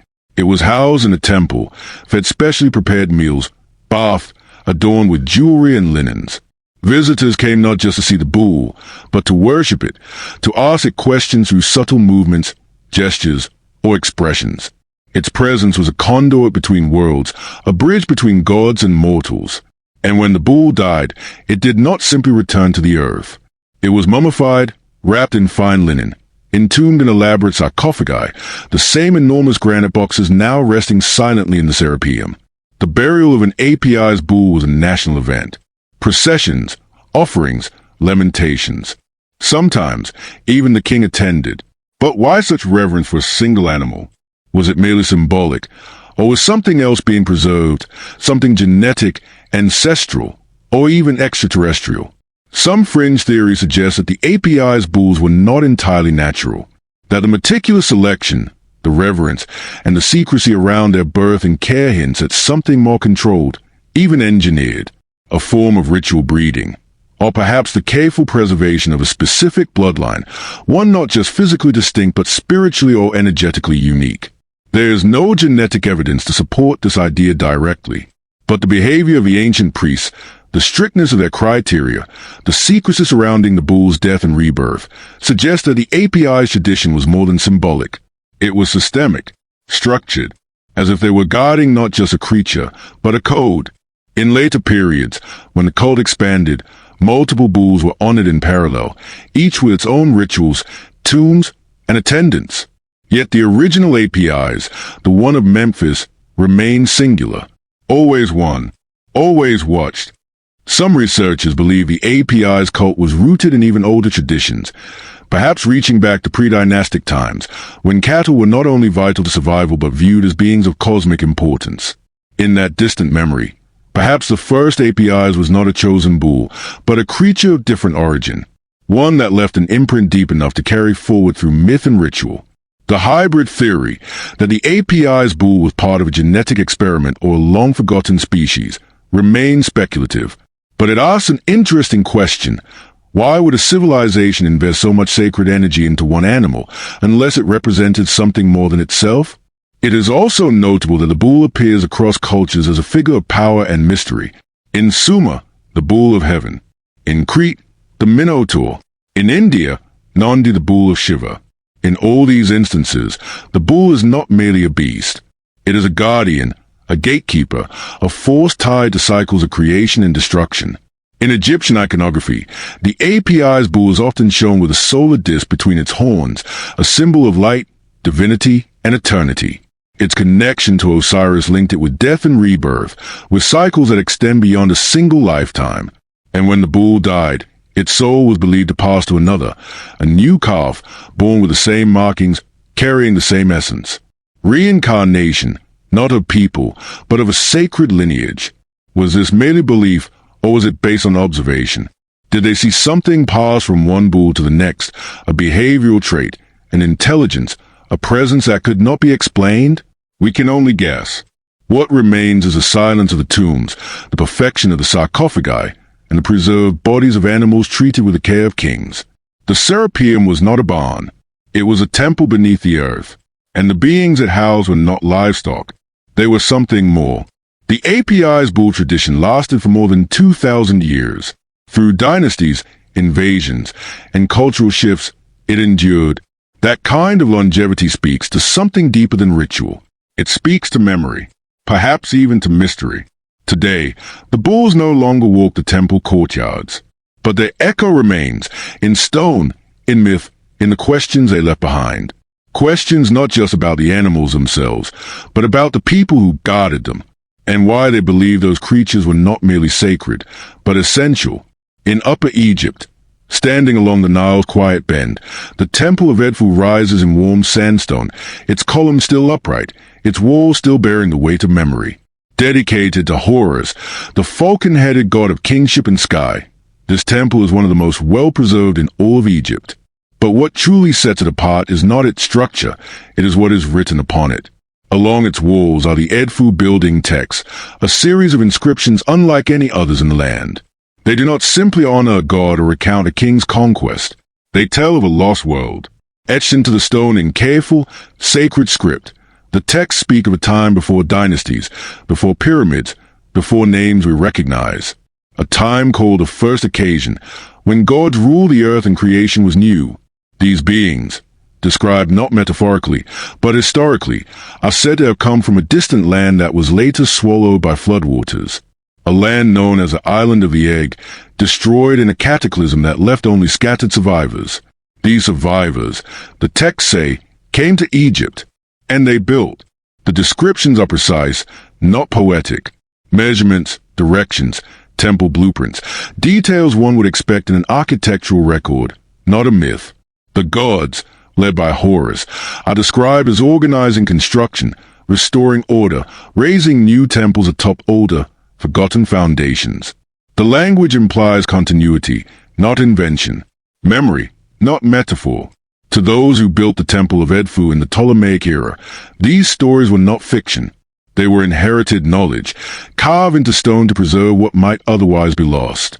The priest did not write of imagined lands, but of origins, of a past that had to be remembered, not as legend, but as foundation. What was this lost world?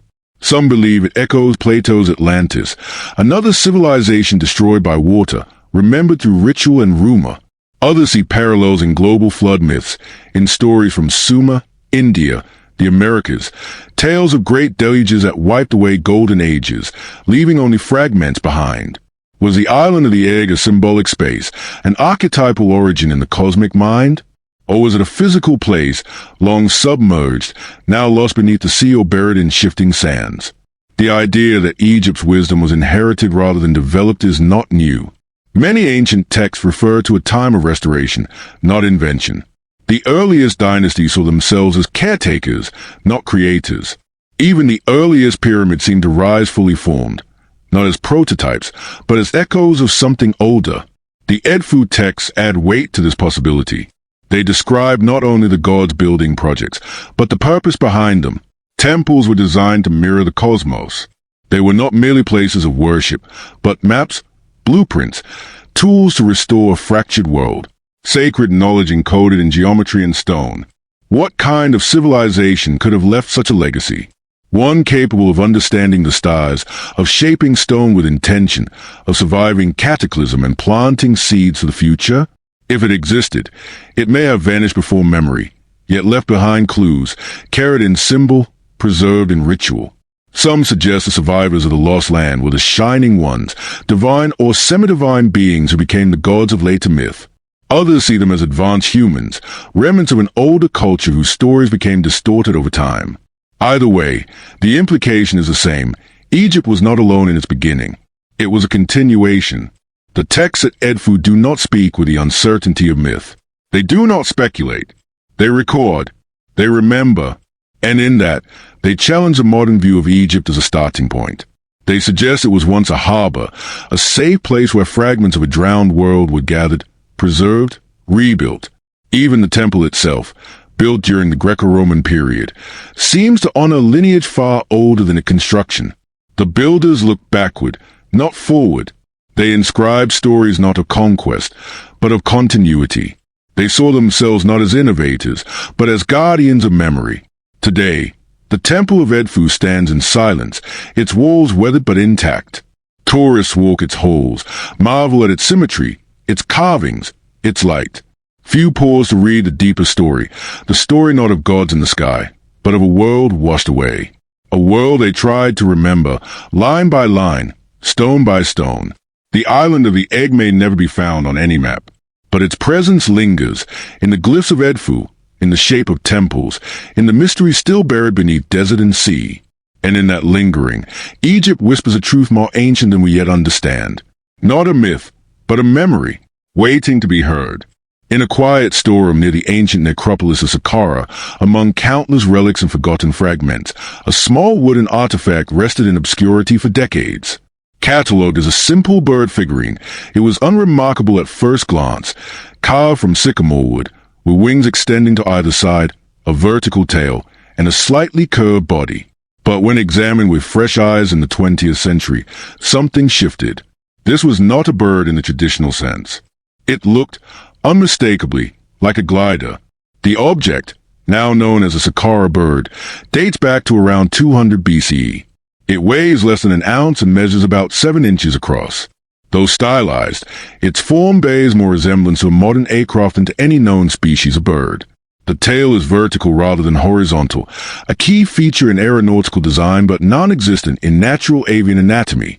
The wings are flat and proportioned, the body streamlined. To some, it seemed like more than a toy or symbol. It seemed like a model. Could it have flown? That question has haunted engineers, historians, and dreamers alike. Scale models of the Saqqara bird have been built and tested. Some glide when adjusted with a stabilizing tailplane, an element missing from the original, perhaps lost to time or never completed. Others suggest it may have functioned more like a boomerang or ceremonial object, thrown rather than flown. Mainstream archaeologists remain cautious. They interpret the object as a votive offering, possibly representing the Ba, the spiritual aspect of the soul often symbolized as a bird. Birds had deep religious meaning in Egypt. The falcon symbolized Horus, the ibis represented Thoth, and the vulture carried protection and royalty. This object, they argue, fits within that symbolic context. But still, the question lingers. Why craft something so aerodynamically precise, so unlike a bird and so like a plane? Some suggest that the Egyptians, known for their mastery of geometry, balance, and proportion, may have stumbled upon aerodynamic principles through experimentation. Perhaps children played with gliding toys, or priests used bird-shaped objects in rituals that relied on short flights or throws. In a culture where everything had layered meaning, symbolic, practical, spiritual, the lines between function and metaphor often blurred. Others go further, speculating that the Saqqara bird may be a scaled-down replica of a larger, functional craft, a relic of forgotten knowledge passed down through myth or memory. If true, it would point to a radical rethinking of ancient technological capacity, one that challenges current historical timelines. Still others propose a more poetic view, that even if the Egyptians did not build aircraft, they dreamed of flight. And in the Saqqara bird, they shaped that dream into wood, setting it gently upon tombs as a symbol of the soul's journey into the sky. Flight, after all, was central to their spiritual vision. The soul was often depicted as winged. Gods traveled through the heavens in boats and in bird form. The pharaoh was linked to the falcon Horus, ascending to join the stars. Perhaps this wooden object was part of that vision, not an experiment in engineering, but a talisman of transcendence. Yet in its design, the Saqqara bird feels intentional, deliberate. The angle of its wings, the symmetry of its form, the balance of weight and shape.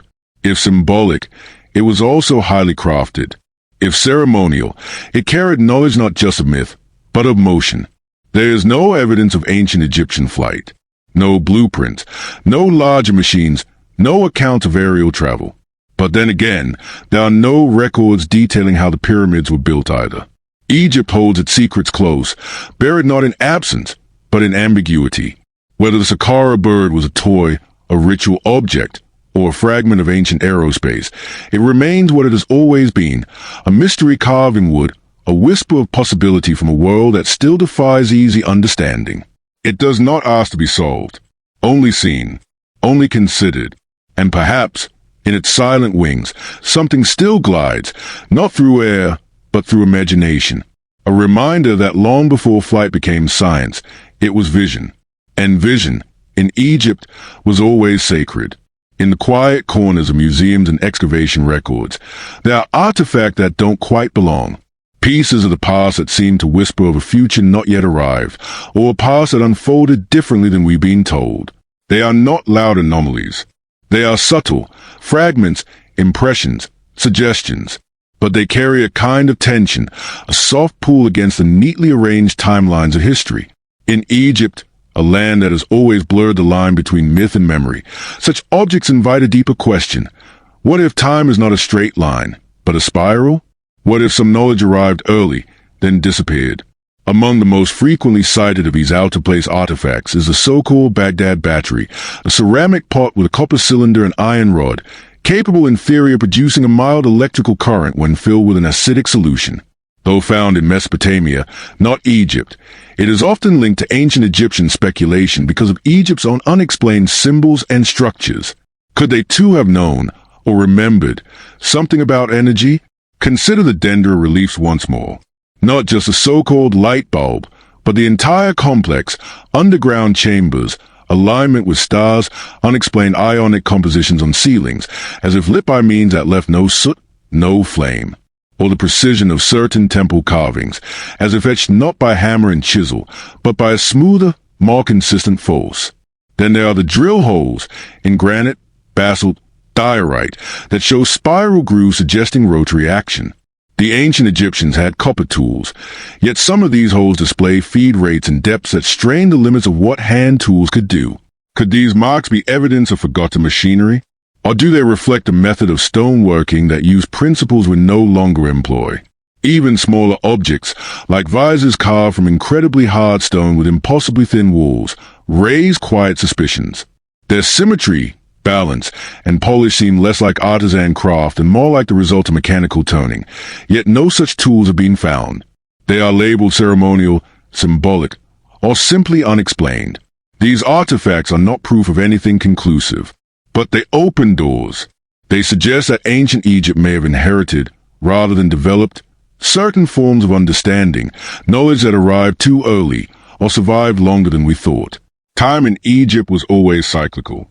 The rising and setting of the sun, the flooding and receding of the Nile, the journey of the soul through life, death, and rebirth. Perhaps their view of time extended to memory itself, knowledge not progressing in a line, but returning in cycles, remembered, forgotten, rediscovered. And so we find ourselves in a strange place, looking at stone, at copper, at faded ink on papyrus, and seeing hints of something else. A pattern that doesn't match the rest of the puzzle. A detail too refined, too sudden, too advanced for the timeline we've drawn. Some call these outliers misinterpretations. Others call them errors in dating or context. But the very act of questioning doesn't demand belief. It only invites curiosity. What if our model of history is incomplete? What if progress doesn't only move forward? What if moments of light flare up in the past, only to vanish again into silence? Ancient Egypt leaves just enough room to wonder. The absence of blueprints, the lack of technical manuals, the reliance on myth and image, it all creates a space where ambiguity thrives. In that space, artifacts that don't belong begin to feel less like accidents and more like messages. We don't need to rewrite history to see its shadows differently. We only need to pause, to consider that what we call ancient may not be primitive, and what we call modern may not be new. Perhaps some timelines overlap. Perhaps knowledge travels strangely. Perhaps in the hands of a few, long ago, there were tools that blurred the boundary between what was and what could be. The artifacts remain.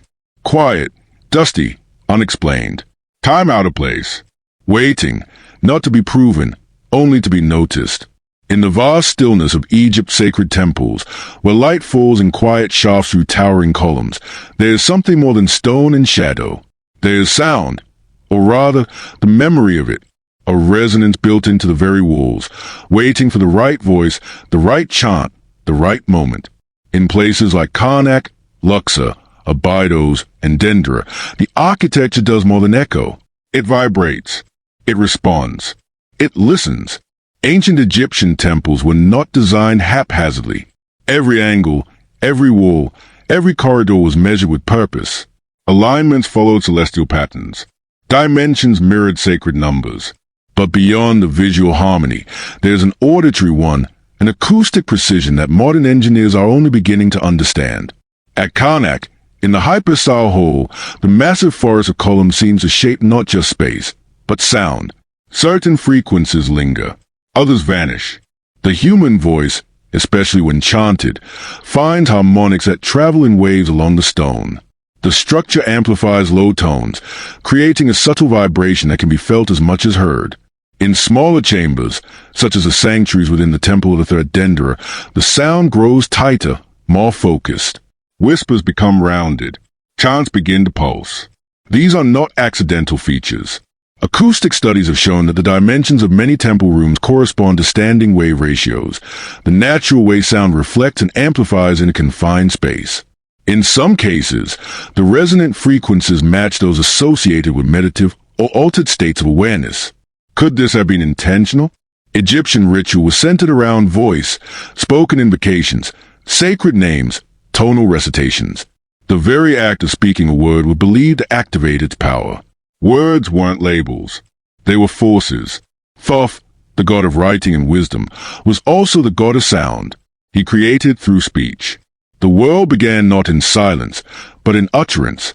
Priests and initiates would chant inside these spaces, their voices aligning with the geometry around them. The stone, carved from materials like limestone and granite, would carry the sound in unique ways. Some believe the resonance could have enhanced states of trance, healing, or connection with the divine. The idea of sound as sacred is not unique to Egypt. Across cultures, mantras, songs, and rhythms have been used for thousands of years to guide the mind, calm the body, and bridge the gap between the seen and unseen. But in Egypt, the temples themselves seem to have been designed to partner in that process, to be instruments in their own right. The Great Pyramid's King's Chamber exhibits similar properties. A big granite room that resonates at precise frequencies when struck or chanted into. Visitors are described physical sensations, vibrations in the chest, subtle disorientation, a sense of amplification that goes beyond the ear. Could sound have been used to heal, to focus the mind, to mark transitions between states of consciousness or existence? Some researchers suggest that chanting specific frequencies in these spaces could induce theta or alpha brainwave states associated with deep meditation, altered awareness, or even visionary experiences. In this view, the temples were more than monuments. They were acoustic technologies, places not just of worship, but of transformation. Others see sound as a tool for communication between individuals, between priest and God, between soul and souls. In ancient cosmology, the universe was born of vibration. Creation was not seen as a bang, but a tone, a sacred hum that rippled into form. To recreate that sound was to return to the source, to harmonize with the divine. Even the instruments used in rituals, sistra, drums, flutes, were chosen for their tone. The sistrum, a rattle associated with ether, produced a high-pitched metallic shimmer that seemed to cleanse and awaken. The deep thrum of framed drums could open a space, call spirits, or carry breath through rhythm. These were not just musical tools.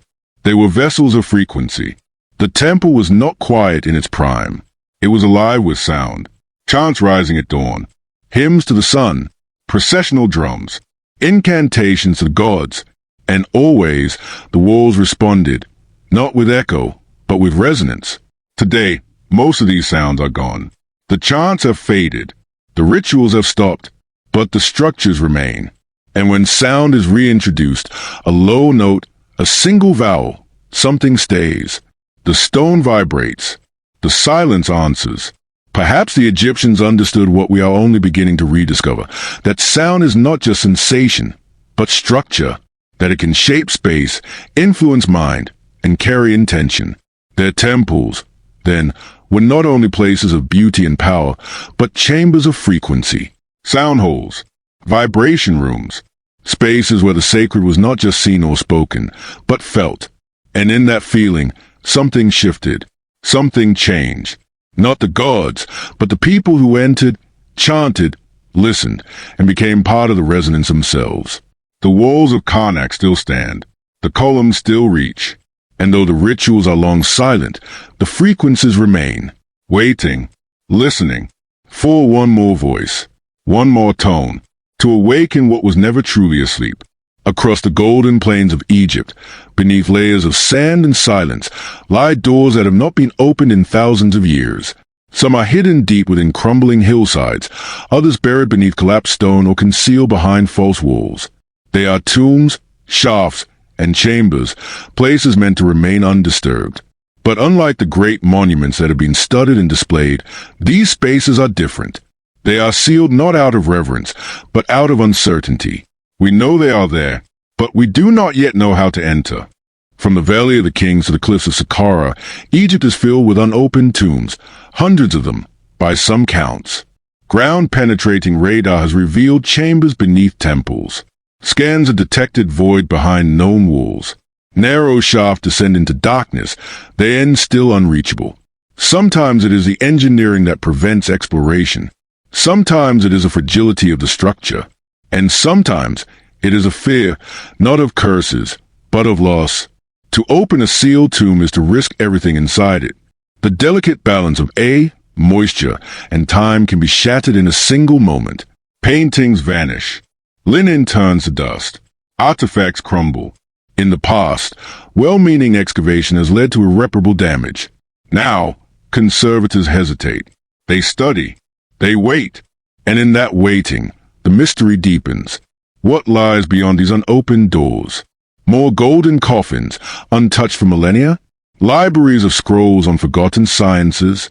Lost names, lost dynasties, unknown gods? Some chambers are believed to contain royal tombs never accounted for. Pharaohs whose names are mentioned in passing, but whose final resting places have never been found. Others might belong to high priests, architects, or foreign dignitaries buried in secrecy.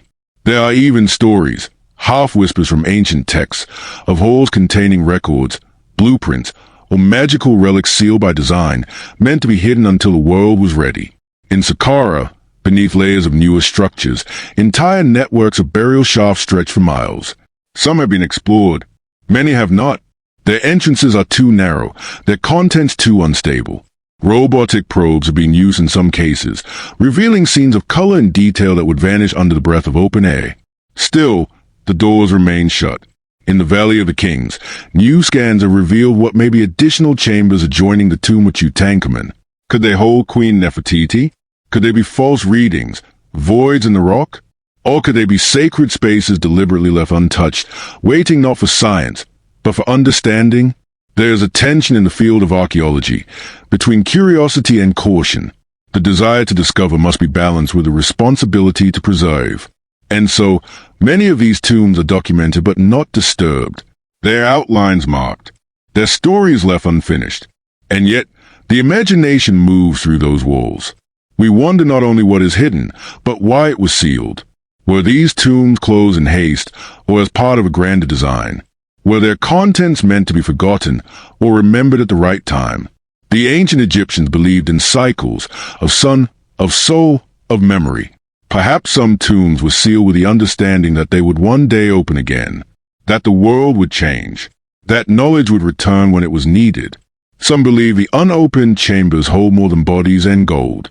They suggest the possibility of texts, instructions, histories, teachings, preserved in conditions that have escaped time. Papyri that could change our understanding of medicine, astronomy, or spiritual practice. Insights into the minds of those who built the temples, mapped the stars, and preserved the dead not in fear, but in faith. Others speak of relics, objects of unknown purpose, imbued with energy or meaning, items not created for display, but for function, sealed not to protect them, but to protect us from what we do not yet understand.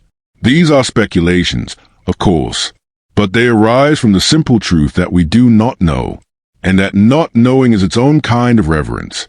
The unopened tombs are not silent because they are empty. They are silent because they are waiting. In their darkness, time breathes differently, not forward, but around. The painted eyes on sarcophagi still watch. The air sealed within still holds a scent of another world. The dust is not just decay. It is memory.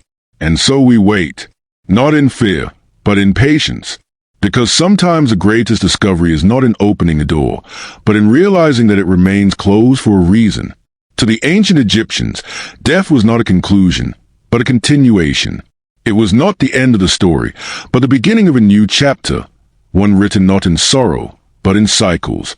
Life moved in loops, not lines. The sun set only to rise again. The Nile receded and returned, and so too did the soul. This idea formed the foundation of their beliefs, rituals, architecture, and daily life. Reincarnation, in the Egyptian sense, was not simply being reborn in a new form. It was a return to self, a renewal of identity through transformation. The goal was not escape, but return. To pass through death with memory intact, with purpose preserved, with the essence of life carried forward. Mummification was central to this process. It was more than preservation of the body. It was preparation of the vessel. Every step in the embalming ritual was aligned with celestial and mythological patterns. The removal of the organs, the drying of the flesh, the wrapping of the limbs, each act was symbolic, functional, and sacred. The body was made ready, not only for the afterlife, but for the possibility of coming back. Spells from the Book of the Dead speak not only of guidance through the underworld, but of reawakening, of remembering names, retracing steps, reclaiming power. The soul, divided into the Ba, Ak, and other components, had to reunite. The heart had to remain light. The name had to be spoken. The image preserved. Reincarnation required more than belief. It required preparation. The tomb was not a resting place. It was a launch pad, a chamber where time folded in on itself, allowing the soul to journey beyond and perhaps, in some future alignment, return. Some tombs include instructions, messages to gods, invocations of renewal, not just for eternal peace, but for rebirth, a call to be summoned again when the stars were right, when the body was needed, when the world made room. Egyptian mythology is filled with stories of return. Osiris, murdered and dismembered, brought back through the devotion of Isis. Horus, his son, born from death to avenge and restore. Even Ra, the sun god, dies each night and sails through the duat, only to rise again in the morning sky. This constant motion, death, journey, return, was seen as natural, inevitable, sacred. It was mirrored in agricultural cycles, the turning of constellations, the breath itself. And so the Egyptians prepared. They filled tombs with necessities, food, clothing, tools, writings, not as tokens, but as provisions. The body, if preserved, could be re-inhabited. The name, if remembered, could be reclaimed. The spirit, if guided, could find its way back. There are even carvings and texts that hint at memory across lifetimes, that speak of knowing one's past form, of recognizing one's previous body, of carrying wisdom forward. These echoes suggest a view of consciousness not as fleeting, but as layered, something that could return not only through bloodline, but through recognition. The notion of reincarnation was not limited to kings or priests. It was a possibility for all who live in accordance with Mat, the principle of cosmic balance. To live justly was to remain in alignment with the cycles. To return, one had to belong. Some tombs were built not only to preserve the dead, but to attract the soul back. Images of youth, strength, beauty were carved on walls. Statues were made lifelike, infused with ritual breath. The Ka statue, in particular, was designed to serve as an anchor, a place for the spirit to land if and when it returned. Even the practice of naming children after ancestors reflects this belief. The soul could return to the family line, to a familiar body, to a known name. Reincarnation, then, was not disconnection, but deep continuity. Modern interpretations vary. Some see these rituals as symbolic, metaphors of memory, legacy, or the eternal cycles of nature. Others see in them a genuine metaphysical system, one that viewed death as a thin veil, not a barrier. What remains clear is the intention. The ancient Egyptians did not fear death. They studied it, prepared for it, honored it, and through that reverence, they transformed it into a doorway, a turning point, a loop. The desert still holds their bodies. The tombs still hold their names. And in the quiet chambers beneath the sand, the question still echoes. Were they waiting not for the end, but for the return? In a world shaped by cycles, perhaps the truest path is not to rise once, but again, and again, until we become who we have always been. Beneath the drifting sands of Hawara, south of the Fam Oasis, there are whispers of something immense. Not in height or grandeur like the pyramids, but in depth, complexity, and silence. The Greek historian Herodotus, visiting Egypt in the 5th century BC, wrote of a labyrinth so vast, so intricate, that overshadowed even the pyramids in its wonder. He claimed to have seen it himself, an underground marvel with 3,000 chambers, holes upon holes, paths designed to disorient and impress. Half above ground, half below, a palace of passageways, carved not for the living but perhaps for something else. Herodotus described how every part of the labyrinth was matched in balance, rooms, courts, columns, arranged with geometric harmony and covered in finely carved reliefs. He spoke of the subterranean levels as sacred, containing tombs of kings and crocodiles. It was built, he said, near the pyramid of the 12th dynasty pharaoh Amenemhat III, a ruler known for his engineering projects and ambitious monuments. Modern archaeologists believe there is some truth behind these ancient descriptions. Traces of structures near the pyramid at Hawara suggest a sprawling foundation, now mostly eroded or buried. In the 19th century, explorers like Flinders Petrie found fragments, walls, corridors, blocks, but the full form of the labyrinth eluded them. Beneath layers of collapsed mud brick and rising groundwater, the puzzle remained out of reach. Satellite scans and ground-penetrating radar in recent decades have revealed anomalies beneath the surface, grid-like patterns, voids, and strange depths. These results hint at architecture still hidden, possibly confirming Herodotus's claims. But excavation is slow. The water table has risen. The earth is unstable.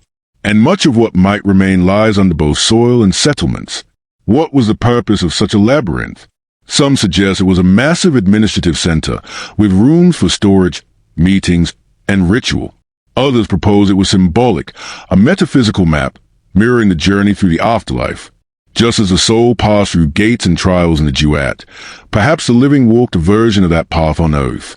In this view, the labyrinth was not meant to confuse, but to initiate, a place where the sacred and the practical merged, where architecture became story and stone became experience. The idea of labyrinths has always held a strange allure, winding paths that lead inward, challenging perception, forcing reflection.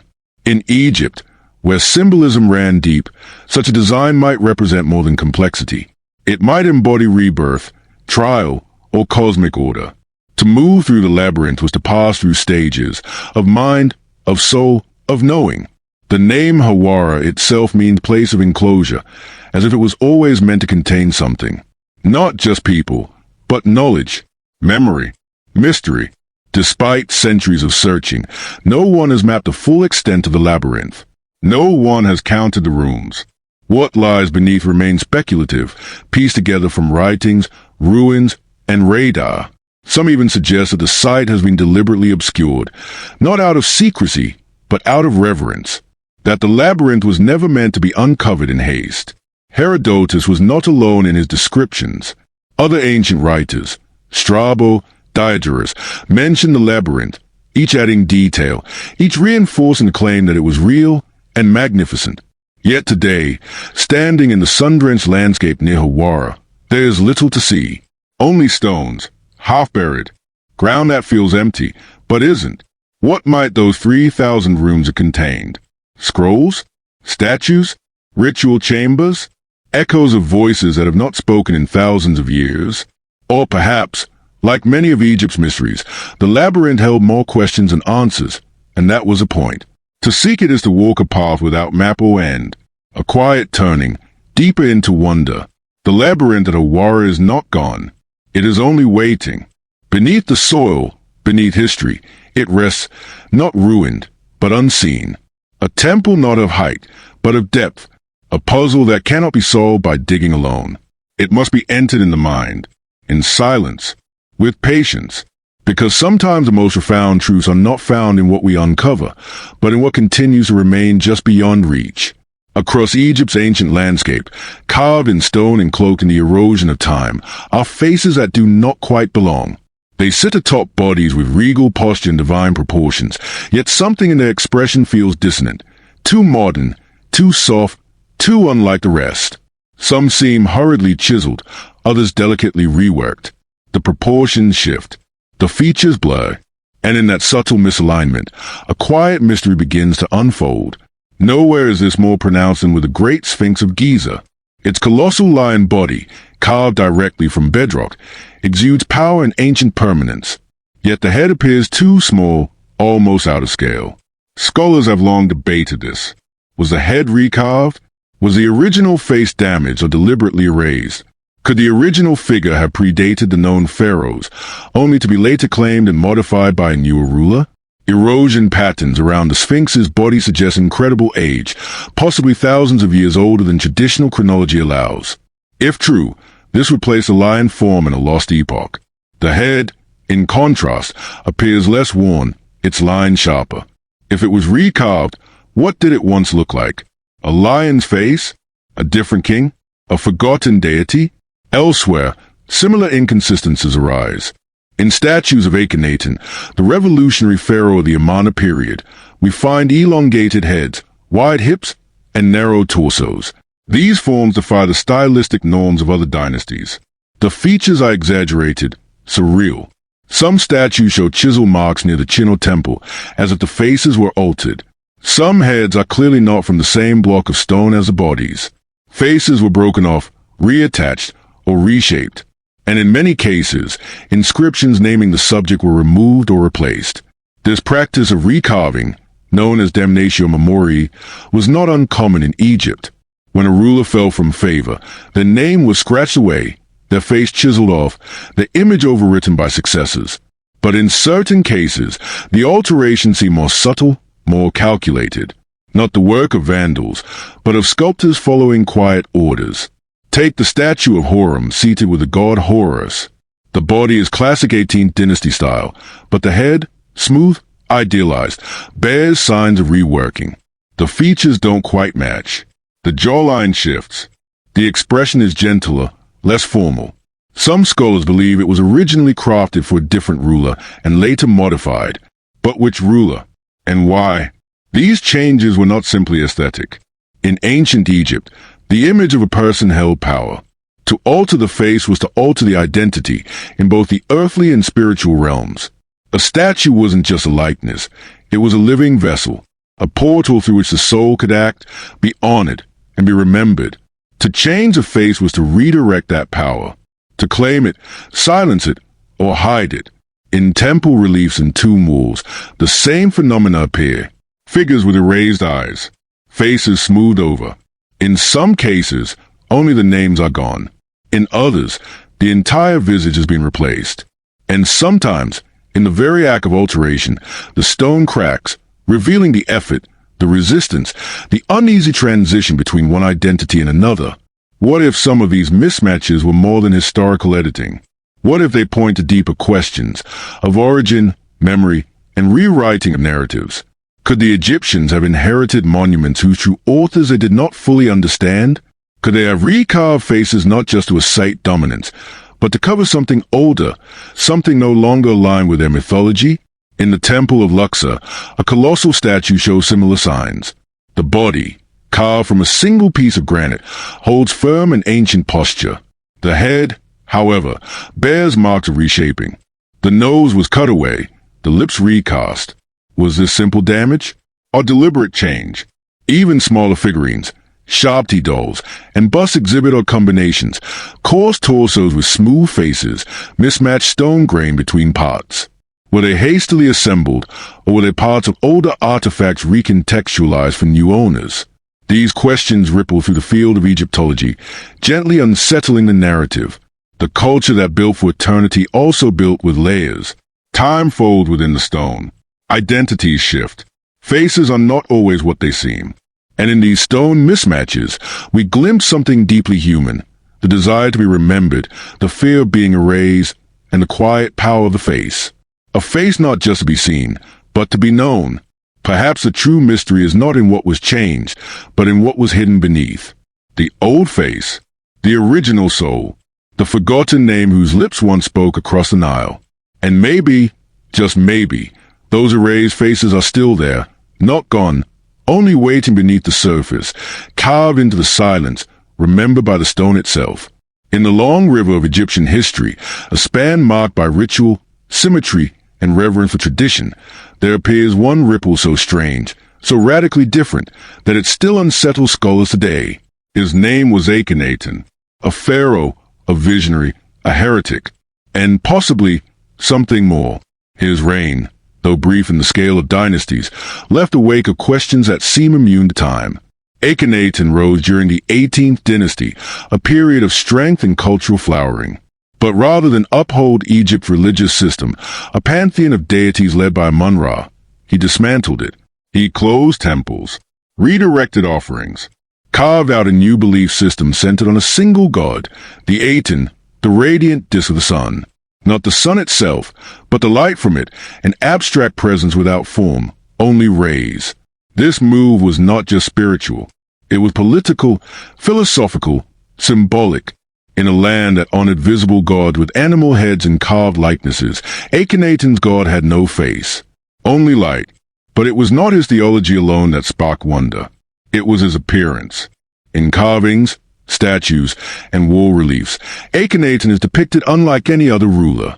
He has an elongated skull, a narrow face, wide hips, a protruding belly, and delicate limbs. His features are both masculine and feminine, exaggerated and surreal. Unlike the stiff perfection of earlier kings, his form bends with softness and fluidity. Even in family scenes, where he cradles children or kisses his daughters, there's a human intimacy absent from typical royal iconography. Some Egyptologists interpret this as a symbolic style, reflecting his belief in the fusion of male and female energies, divine wholeness. Others suggest a medical condition, Marfan syndrome, Froelich syndrome, or some genetic trait. But no diagnosis fully accounts for the consistency of the artistic shift across all levels of his reign, from colossal statues to delicate amulets. When his tomb was excavated, bones believed to be his were examined. The skull was slightly elongated but not conclusively abnormal. Yet even today, debate surrounds whether those remains were truly his. DNA evidence is inconclusive. The mystery of his body endures, as does the mystery of his mind. Akhenaten did not merely tweak Egypt's art and religion. He moved the capital. He abandoned the established cities and built a new one, Akhenaten, modern-day Amarna, in a desert basin, precisely aligned with the horizon. There, his temples were open to the sky, his poems to the Aten carved in stone. His family lived in sunlight, bathed in the rays of an invisible god. The Amarna art that emerged in the city is unlike anything before or after. It flows with emotion, realism, even joy. It is alien to Egypt's usual stoicism. And when Akhenaten died, this art vanished almost overnight. His successors, including the boy king Tutankhamun, restored the old ways. Temples to Aten were dismantled. Akhenaten's name was scratched from records. His city crumbled. A concerted effort was made to erase him from history. But he was not erased. He was buried under sand, not time. Modern researchers, fringe theorists, and spiritual seekers have all found something compelling in Akhenaten's legacy. To some, he was a first monotheist, a precursor to Moses.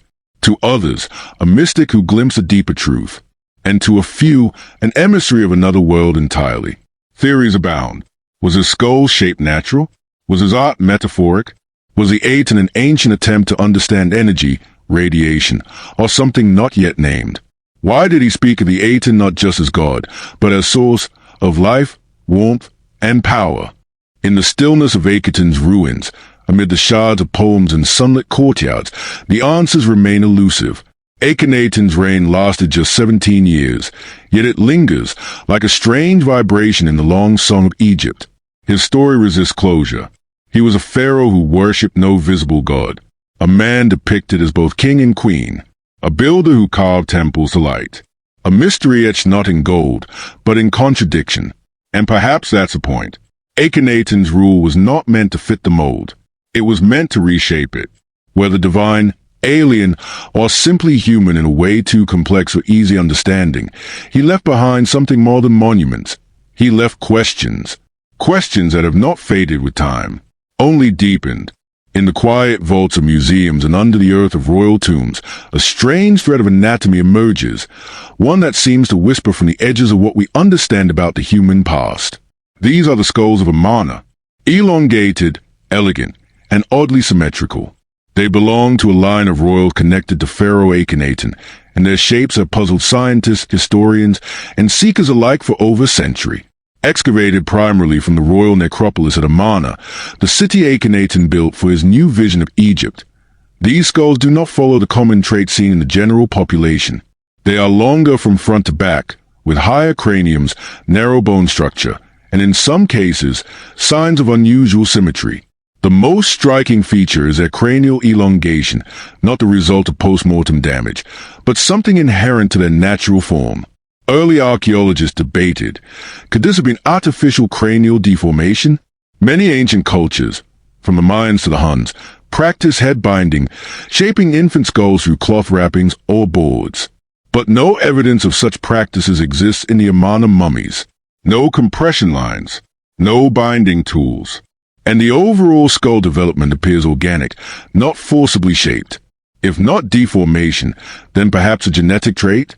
Some have proposed that this physical characteristic could have run through Akhenaten's bloodline. The royal family, Akhenaten, Nefertiti, and their children, are all depicted in art with similarly elongated heads. This could point to a familial condition.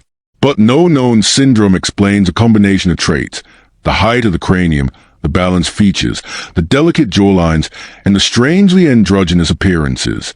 One of the most discussed examples is a skull attributed to the younger lady, believed by many scholars to be the mother of Tutankhamun and possibly Akhenaten's sister. Her remains show an elongated cranial vault, yet otherwise normal proportions. Then there's Tutankhamun himself, whose skull is less pronounced but still slightly extended, though his skeletal issues are well documented, including clubfoot and scoliosis. Could this lineage have carried a rare genetic variation, now lost? Or could the depictions, and even the physical traits, have held a symbolic or spiritual meaning? Perhaps the elongated skulls were not just biological anomalies, but expressions of something sacred, markers of divine blood, wisdom, or otherworldly ancestry. After all, in many ancient cultures, long skulls were associated with higher consciousness, connection to the stars, or elevated status. In more fringe circles, theories grow bolder, that the Amana royals were descendants of an earlier, unknown civilization, or that they were preserving genetic remnants of a forgotten epoch, even that they were linked to something extraterrestrial, though mainstream science holds no evidence for such claims. Still, the mystery persists. Why were the Amana skulls different, not just in art, but in bone? Why do they show traits that fall outside the norm, yet appear refined, symmetrical, even beautiful? The ancient Egyptians were obsessed with bloodlines, purity, and inheritance. Could Akhenaten have known of his family's distinct physiology? Could it have played a role in his radical theology, seeing himself and his kin not merely as rulers, but as incarnations of light itself? Perhaps the strange skulls were both literal and symbolic, physical traits that reinforce a deeper belief that these individuals were not just born of royal lineage, but of something older, higher, or more mysterious. To this day, the Amana skulls are studied, scanned, measured, but the answers remain vague, inconclusive. Like the sun disk they worshipped, their meaning lies in what cannot be fully held, only glimpsed. They sit behind glass or beneath sand, silent yet eloquent. Not broken, just unexplained. Not alien, but unfamiliar. Echoes of family, of vision, and perhaps a secret that the desert has not yet chosen to release. In the stillness of Upper Egypt, not far from a bend of the Nile where crocodiles once basked and falcons soared, stands a temple with two mirrored halves, the Temple of Kom-Ombo. Its structure is unusual, not in scale ornament, but in balance. Every corridor, every chamber, every altar, doubled. One side for Sobek, the crocodile god of fertility and chaos. The other for Horus the Elder, the falcon god of order and light. Together, they face the rising sun in perfect symmetry, like a reflection in water. But this temple is not unique in its duality. All across Egypt, echoes of symmetry whisper through stone. Twin pylons, mirrored halls, parallel sanctuaries. A philosophy embedded in architecture where balance wasn't just aesthetic, but spiritual. In a land where the desert and river created life and death in tandem, duality was not contradiction. It was law. Some believe these mirror-like constructions were more than symbolic. That temples such as Kom-Ombo were not just places of worship, but liminal spaces, architectural metaphors for portals between realms. A passage not only from life to afterlife, but between mirrored realities, between this world and its reflection. In Egyptian cosmology, the idea of two worlds, the seen and unseen, was central. The duat, or underworld, wasn't a place of punishment but a realm of transformation. The soul journeyed through gates, passed tests, and emerged reborn. The duat was not beneath the ground, but beside it, a dimension alongside the visible world. And temples, carefully aligned with stars, rivers, and cardinal points, may have served as bridges between the two. The architecture supports this idea. The entrances to temples often mimic the gates of the underworld described in funerary texts, narrow passages flanked by guardians, hieroglyphs depicting trials, ceilings covered in constellations. Some rooms are acoustically tuned, echoing the voice back in curious delay. Others hold niches of darkness where light never reached, perhaps chambers of symbolic death, before rebirth in the light beyond. Kom-Ombo's symmetry is striking in this context. The doubling may signify not just balance, but reflection. One half in our world, the other its spiritual echo. Sobek and Horus, chaos and order, water and sky, fear and wisdom, bound together by a structure that does not choose between them. Even the Nile plays into this dual theme. Flowing from south to north, it was imagined by some as a river between realms. Boats carried offerings upstream, against the current, perhaps symbolic journeys back to the source, to the origin of soul. Other temples, like the twin temples of Abu Simbel, also reflect this mirrored idea. Two facades, one for Ramses II, the other for Nefertari, aligned to capture solar light on specific days. The sun's rays entered deep into the stone halls, illuminating statues at exact moments of the year. Was this coincidence? or precision encoding, a ritual calendar inscribed in architecture, and what are the concept of portals? Hieroglyphic texts speak of gates, doorways, and veils, not just in the underworld, but in the stars. Some ceiling reliefs depict the sky goddess not arched over the earth, swallowing the sun each night and birthing it each morning. The stars were pathways, the constellations guardians. To move between realms was not fantasy, it was destiny. In this worldview, temples were not fixed buildings. They were living diagrams, keys, stargates, reflections of cosmic truth carved in limestone.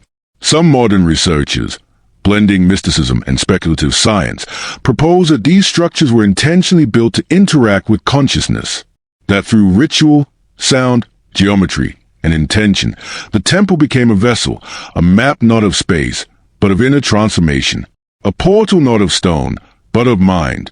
Standing between the mirrored walls of Komombo, it's not hard to imagine this. The silence hangs thick. The air feels layered. One heart belongs to the waking world. The other, perhaps, to something just behind the veil. And when the sun passes over, casting shadows in perfect symmetry, the line between matter and metaphor begins to blur. What if Egypt's obsession with symmetry was more than art? What if it was a clue? A quiet suggestion that we, too, are dual, body and spirit, seen and unseen, waking and dreaming. And what if the temples were not only reflections of the gods, but of ourselves? Komombo still stands, its stone portals warm but aligned. Two gods, two halls, one mystery, a mirror, not of vanity, but of reality itself, not to be solved, only entered, quietly, reverently. As one steps into the stone symmetry, it's easy to feel that perhaps, on the other side of the reflection, something still watches back. In the long hush of ancient Egypt's twilight, there moves a figure cloaked in mystery, neither warrior nor king, but something older. Thoth, the scribe of the gods, the keeper of knowledge. Often depicted with the curved beak of an ibis or the head of a baboon, he was said to have measured the stars, invented writing, calculated time, and judged souls. But beyond his divine titles, legends whisper of something more, a hidden school, a sacred order, and lost books containing the very architecture of magic and reality. Thoth was not just a god of wisdom, he was wisdom itself. The Greeks equated him with Hermes Trismegistus, and from this union emerged Hermeticism, a school of thought that would echo through Alexandria, through alchemist texts, and even through Renaissance mystics centuries later. But the Egyptians spoke of Thoth long before this fusion. To them, he was a master of divine language, the one who wrote not only laws and spells, but the blueprints of the universe. According to some traditions, Thoth composed sacred scrolls filled with cosmic secrets. These were not ordinary writings, but living texts, capable of awakening power, bending nature, and opening doorways between realms. These books, collectively called the Books of Thoth, were said to be hidden away, sealed in iron boxes, encased in stone, or buried beneath the river Nile. Not destroyed, but protected. Locked not just with keys, but with spiritual conditions. Only the pure of heart, the awakened, the ready, could find them. In one famous tale, a prince discovers a secret chamber deep within a temple, where the Book of Thoth lies guarded by serpents and curses. He reads from it, gains incredible powers, the ability to understand the speech of animals, to control the winds, but is eventually undone by its cost. The message is clear. True knowledge is not free, and wisdom without humility brings ruin. But were these books real, or metaphors? In Egyptian temples, the walls themselves were inscribed with knowledge. Hieroglyphs that conveyed not only sounds but meanings layered like light and shadow. Some Egyptologists propose that sacred texts were encoded in temple architecture, each chamber, pillar, and symbol forming a living manuscript. To walk through a temple was to read a book. To perform its rituals was to activate its pages. In this sense, Thoth's school may not have existed in one physical place, but in all places where sacred knowledge was guarded. Perhaps the hidden school was a priesthood of initiates trained in medicine, astronomy, geometry, ethics, and magic. Not to dominate the world, but to balance it. Others believe Thoth's wisdom were preserved underground, in the lost library of Alexandria, or deeper still, beneath temples like Edfu, Luxor, or the mysterious Osirian at Abydos. Some even speculate that the Hall of Records, a fabled chamber beneath the Sphinx, holds a true Book of Thoth, awaiting rediscovery. And then there is the mythic Nile. The river was more than water. It was a current of time, memory, and renewal. Some texts suggest that Thoth's books were thrown into the Nile to protect them from misuse, or that they were placed beneath its flow, guarded by aquatic forces, hidden not in distance, but in dimension. From the Hermetic texts that survive, we find echoes of Thoth's teachings. As above, so below. The all is mind. He who knows himself knows the universe. These ideas feel ancient and yet timeless, neither entirely Egyptian nor entirely Greek. They feel like remnants of something deeper, something passed down, but veiled. Thoth's school may not have taught in words. It may have taught in dreams, symbols, silence. The ibis, after all, is a quiet bird, watching, walking the river's edge, dipping its beak into the unknown. Even today, seekers still look for the lost knowledge of Thoth. In manuscripts, in mathematics, in meditation. Some believe it survives in pieces, in the structure of sacred geometry, in the vibration of chants, in the wisdom traditions of different lands. Not stolen, not vanished, just scattered. Perhaps the true school of Thoth was never closed. It was only hidden from those not ready to enter. And perhaps the greatest secret the God ever kept was this, that wisdom is not about power, but perception. Not about finding answers, but about learning to ask better questions. Not about conquering the world, but about listening to it deeply, patiently, like a scribe leaning in to hear the voice behind the stars. The hidden school of Thoth may not be a place we can visit, but it may be a path we can still walk. Slowly, in silence, with eyes open. In the heart of the Giza Plateau stands a structure so precise, so still, and so ancient that even today, it seems immune to the weathering of time. The Great Pyramid of Khufu, towering, immovable, silent, and yet it speaks. Not in words, but in angles, in shadows, in alignments that defy expectation. Among its many enigmas, one detail often slips quietly under the radar, its orientation. The Great Pyramid is aligned to true north with astonishing accuracy, less than 3 out of 60 THS of degree off. This precision rivals even modern architecture aided by satellite and GPS. But how was such alignment achieved over 4,000 years ago, without compasses, lasers, or digital models?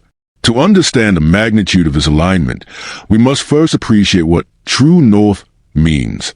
Unlike magnetic north, which shifts over time due to Earth's magnetic field, true north points directly to the geographic North Pole, the fixed axis around which the planet rotates. Aligning a structure to true north means the builders had to observe the Earth's rotation and identify the exact point on the horizon where north truly lies. So how did the Egyptians manage this? Mainstream theory suggests stellar navigation, that they observed circumpolar stars, those that never set and always orbit near the celestial pole. One hypothesis centers on the stars Kochab in Ursa Minor and Mizar in Ursa Major. Around 2500 BCE, these stars would have aligned vertically above the north-south axis at certain times of night. By sighting along a weighted plumb line or using a straight staff, they could establish a near-perfect north. Others propose the use of the rising and setting sun during equinoxes to triangulate direction. Some suggest they tracked the shadow cast by a gnomon, a simple vertical rod, as the sun moved across the sky, drawing circles to find the shortest shadow and thus deduce the cardinal points.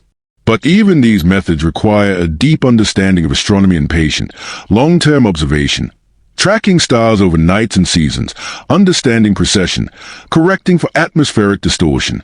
There's no record of such techniques in Egyptian texts, and no instruments have been found to confirm how this precision was achieved. So, if not known tools, then what?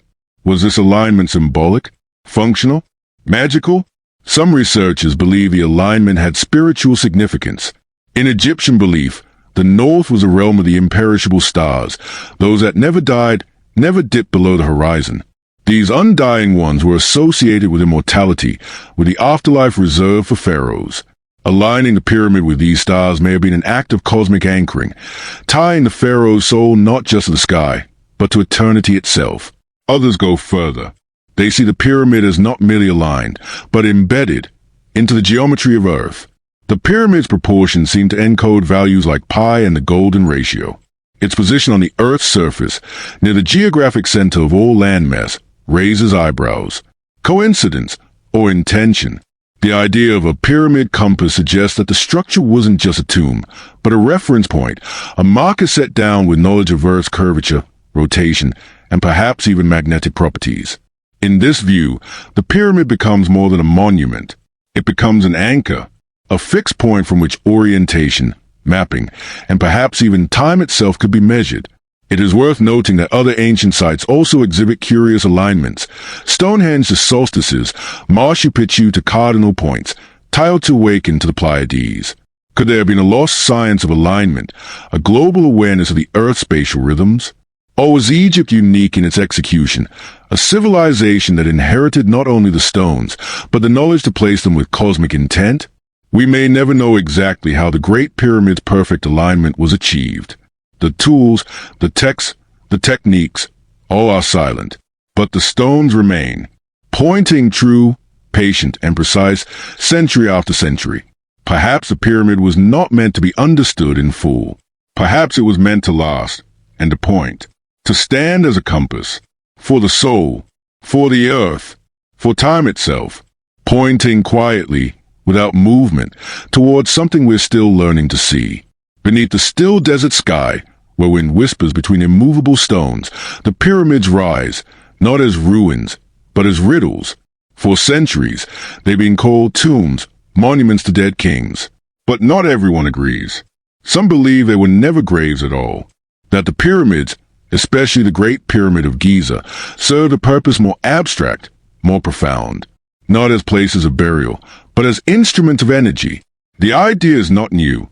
It lingers in esoteric texts, speculative journals, whispered interviews on late-night radio. Fringe, yes, but persistent. It asks, what if the Great Pyramid was not a tomb, but a machine? At the heart of this theory lies geometry. The pyramid proportions are not arbitrary. Its base, height, and slope encode mathematical constants. Pi, the golden ratio, and relationships between the Earth's size and curvature. The structure is aligned with true north, anchored at a geographical node close to the Earth's landmass center. This suggests, to some, an intent beyond architecture, an attempt to harmonize with the planet itself. Then there's the question of materials. The Great Pyramid was originally cased in white Chura limestone, a highly reflective, almost glassy stone. Beneath that, its core is made of limestone blocks. Inside, granite chambers cut with extreme precision. Granite, notably, contained quartz, a mineral known for its piezoelectric properties, capable of converting mechanical pressure into electrical energy. Could this composition, combined with the structure's shape and orientation, have allowed the pyramid to act as some form of energy conductor? One theory suggests that the pyramid collected and concentrated subtle earth energies, electromagnetic, telluric, or vibrational, funneling them through its internal passages and chambers. The king's chamber, precisely placed and acoustically resonant, is said to have been the energetic heart, perhaps a kind of resonance chamber, vibrating with sound or frequency. Proponents of the energy theory often point to the missing apex, the capstone, as a crucial clue. What if it once housed a conductive material? Gold, perhaps, or crystal, something to complete the circuit? In this vision, the pyramid functioned not unlike a tuning fork or antenna, capturing energy from the earth or sky and amplifying it. Some have connected this to Tesla's ideas of wireless energy transmission. Nikola Tesla himself was fascinated by the pyramids, believing their shape had unique properties.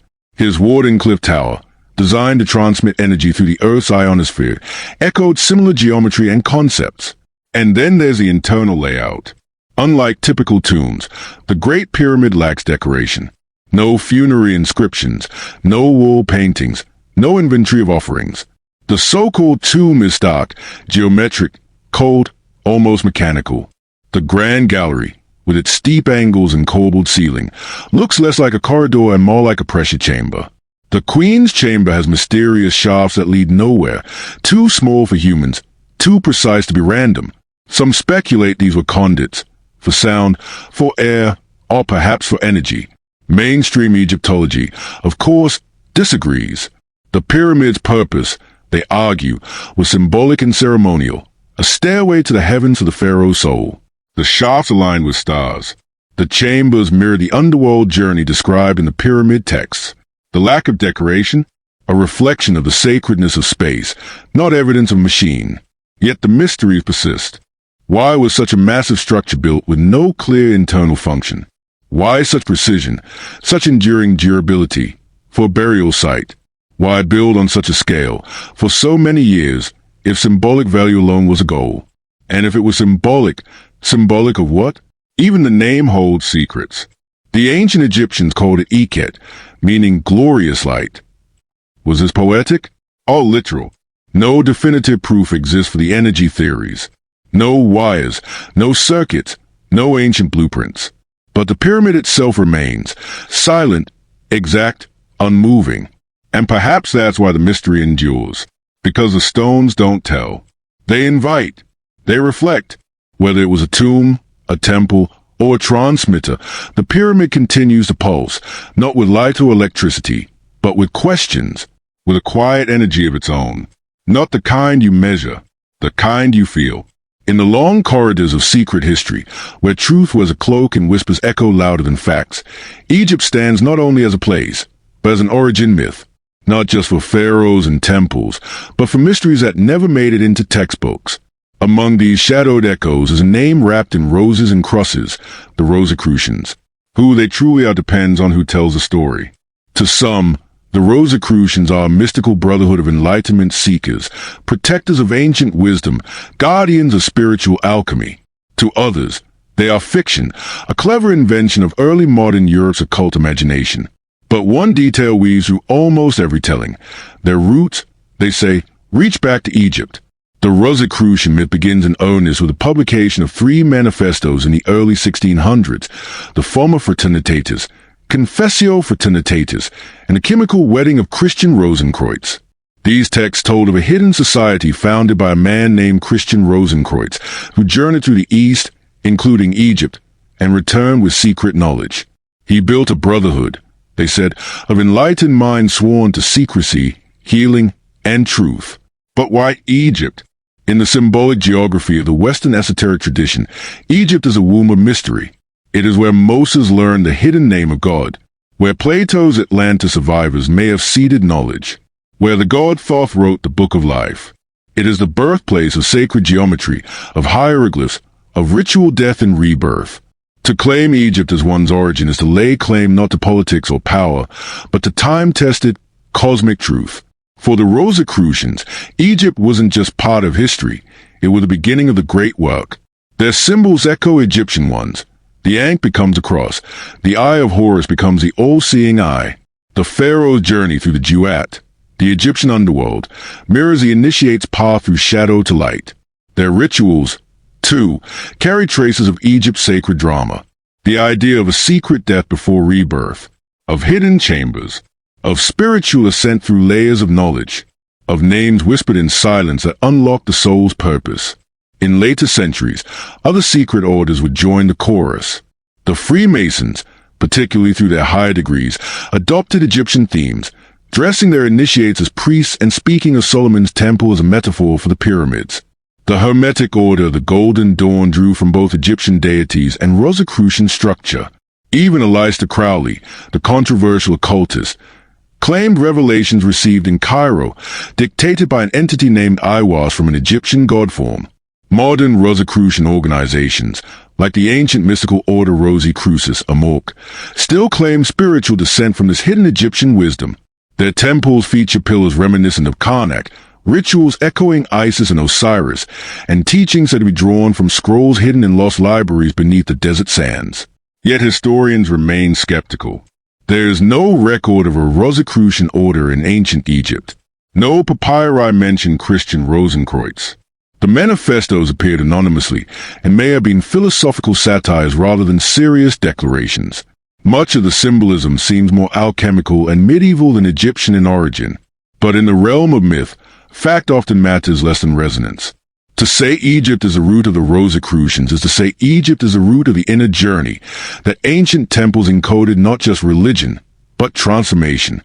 that somewhere beneath the glyphs in granite, there was a secret meant not for priests, but for seekers. A secret of how to live, die, and be reborn. It is this idea, more than any artifact, that the Rosicrucians claim to inherit. And in doing so, they helped shape an enduring vision of Egypt, not just as a civilization, but as a cipher, a mirror, a memory of something we once knew. Perhaps they were wrong. Perhaps the temples held no such secrets. But the myths remain, because we still look to Egypt not only with eyes, but with longing, not only for knowledge, but for meaning. For signs are beneath the sand and sun and stone. Someone once understood more than we do now, and tried to pass it on, not with answers, but with symbols, with silence, with a rose, and a cross. Beneath the warm sandstone ruins of Abydos, a place revered for millennia as one of Egypt's holiest sites, lies something stranger, darker, older. Tucked behind the temple of Seti I, and accessed only by descending into the earth, is a chamber unlike any other in Egypt, the Osirian. At first glance, it doesn't resemble a temple at all. The Osirian is stark, geometric, and almost brutalist in appearance. Massive granite blocks, many weighing over 100 tons, are arranged in a way that suggests both monumental power and intentional simplicity. The walls are undecorated. The space is partially flooded, its floor sunken, its ceiling long gone. Yet what remains has stirred archaeologists and mystics alike for generations. What makes the Osirian so strange isn't just its appearance, it's its context. The Temple of Seti I, built during Egypt's 19th dynasty around 1290 BC, stands in honor of Osiris, the god of death and resurrection. But the Osirian beneath it looks much older. Its architectural style, with its cyclopean stonework and minimalist design, more closely resembles megalithic sites like those in Peru or Malta than anything else in Egypt. Mainstream scholars officially attribute the Osirian to Seti I himself, reasoning that he built it as a symbolic tomb for Osiris, the god whose body was said to have been buried at Abydos. But this explanation feels incomplete. Why would a pharaoh commission a subterranean structure in a style that predates his own era by thousands of years? Why would he use granite, transported from quarries hundreds of miles away, instead of local limestone? Some propose that the Osirian was not built by Seti at all, that he discovered it, revered it, and built his temple beside it as an act of homage. This theory suggests that the Osirian could predate dynastic Egypt entirely. Perhaps it was already ancient when the first pharaohs came to power. Its location is another clue. Abydos was believed to be the resting place of Osiris, the gate to the underworld. The Osirian's layout reflects this mythology, a central platform surrounded by a moat-like trench, evoking the idea of a sacred island, the body of the god resting in eternal silence. The structure also aligns with symbolic geometry. The chamber once held a stone sarcophagus or shrine, centered perfectly within the flooded space. The granite blocks, with interlocking notches and seamless joins, suggest advanced planning and possibly knowledge of harmonic resonance. Some researchers claim the chamber's acoustics once amplified chants or tones, designed for ritual, healing, or altered states of consciousness. But perhaps the most haunting question is this: why was it buried? The Osirian was hidden beneath centuries of sand, unreachable until archaeologists dug it out in the early 20th century. If Seti wanted to glorify Osiris, why did he not build his temple directly above this chamber? Why leave it concealed, out of sight? One possibility is that it was meant to remain hidden, not for protection, but for reverence. A place too sacred, too powerful, or too dangerous to touch. In myth, Osiris's body was divided and scattered, then reassembled. Perhaps the Osirian was not just symbolic of his tomb. Perhaps it was believed to be the literal location of resurrection. Another theory takes a wider leap, that the Osirian is not Egyptian in origin at all, but a remnant of a much older, lost civilization. Its megalithic design, lack of inscriptions, and strange stylistic anomalies have led some to suggest links with Atlantis, the legendary island said to have sunk into the sea, taking its wisdom with it. That theory, of course, lies far outside the bounds of accepted archaeology. But the questions remain. Who built the Osirian? Why is it so different? And why does it feel so silent, as if whatever purpose it once served has long since passed into shadow? The Osirian does not give answers. It does not tell stories in glyph or drawings. It sits below the temple, half submerged, its stones cool and silent. It is a chamber built not to be admired, but to be remembered, or perhaps to be forgotten. Whatever its origin, it holds the same quiet presence as so many of Egypt's deepest mysteries, not lost, not erased, but simply waiting. Waiting for eyes to see not just what is there, but what might have been, what still could be. The Nile, Egypt's lifeblood, has always seemed a miracle, a river that flows against expectation, from south to north, carving a green artery through the heart of desert. Its waters have fed civilizations, its floods shaped mythologies, and its banks gave rise to gods, pharaohs, and the very idea of time. But what if this most ancient of constants wasn't always so? What if, in a time before memory, the Nile once flowed in the opposite direction? It sounds improbable. The Nile's northward flow is one of Earth's geographical anchors. But beneath the surface, both literal and scientific, lies a theory that unsettles this assumption. Some geologists believe that long before dynastic Egypt, in a prehistoric epoch, the Nile may have flowed from north to south, reversing the sacred geography upon which so much mythology was later built. This idea emerges from the study of deep tectonic patterns and the sediment layers buried beneath the riverbed. In ancient times, when the African tectonic plate was in motion and the landscape vastly different, the Sahara was not yet a desert. What is now barren and sun-bleached was once a green, fertile savanna, dotted with lakes, forests, and even roaming herds of wild animals. Rainfall was abundant. The watershed that fed the Nile may have been altered dramatically by the movement of land, changing the gradient of flow itself. Evidence of this reversal comes in part from ancient river channels buried beneath desert sands, now dry and lost, which appear to show flow patterns inconsistent with today's river course. Geologists have also uncovered sediment deposits high in the mountains of the Ethiopian plateau that suggest ancient water once moved in unexpected ways, away from the Mediterranean, not toward it. If the Nile once flowed southward, it would upend more than just maps. Egypt's sacred geography, its alignment of temples, its spiritual concept of upper and lower lands, and even its view of the afterlife, is structured around the Nile's current direction. Upper Egypt is in the south, upstream. Lower Egypt is the north, closer to the sea. This framing wasn't just geographic, but symbolic. Life flowed like the river, toward rebirth, toward the delta, toward the other world. But in a time before this framework, what might the reversal have meant? If water flowed from the Mediterranean interior toward the south, then the Nile may once have connected to a different climate, a different world. Perhaps this reversal marked the boundary between two civilizations, one erased, one remembered, one lost in time, the other carved into stone. There are echoes of this idea in myth. Egyptian texts speak of a primordial flood, of the Nun, the chaotic waters from which creation emerged. The idea of a reverse world, of chaos preceding order, fits within the symbolic arc. Perhaps the memory of a river flowing the wrong way was preserved not in science, but in story. Some researchers suggest a reversal may have occurred during a cataclysmic shift, a sudden geological event or climate collapse that altered the landscape in days rather than millennia. Such an event could explain some of the anomalies in Egypt's early history. The sudden emergence of civilization, the orientation of sacred structures, and the emphasis on resurrection and cyclical return. It could also cast light on why some ancient monuments, like the Osirian or the Sphinx, seem older than their context. If they were built in a time when the land and the river were different, then their placement may preserve forgotten orientation, one aligned to a different flow. To imagine the Nile reversed is to imagine Egypt reversed, its north becoming south, its death becoming life. The sun, the stars, the winds, all would have held different meanings. Pilgrimage would have flowed toward Nubia, not toward the delta. Trade, migration, mythology, everything would have moved upstream, into mystery, not away from it. Of course, this theory remains unproven.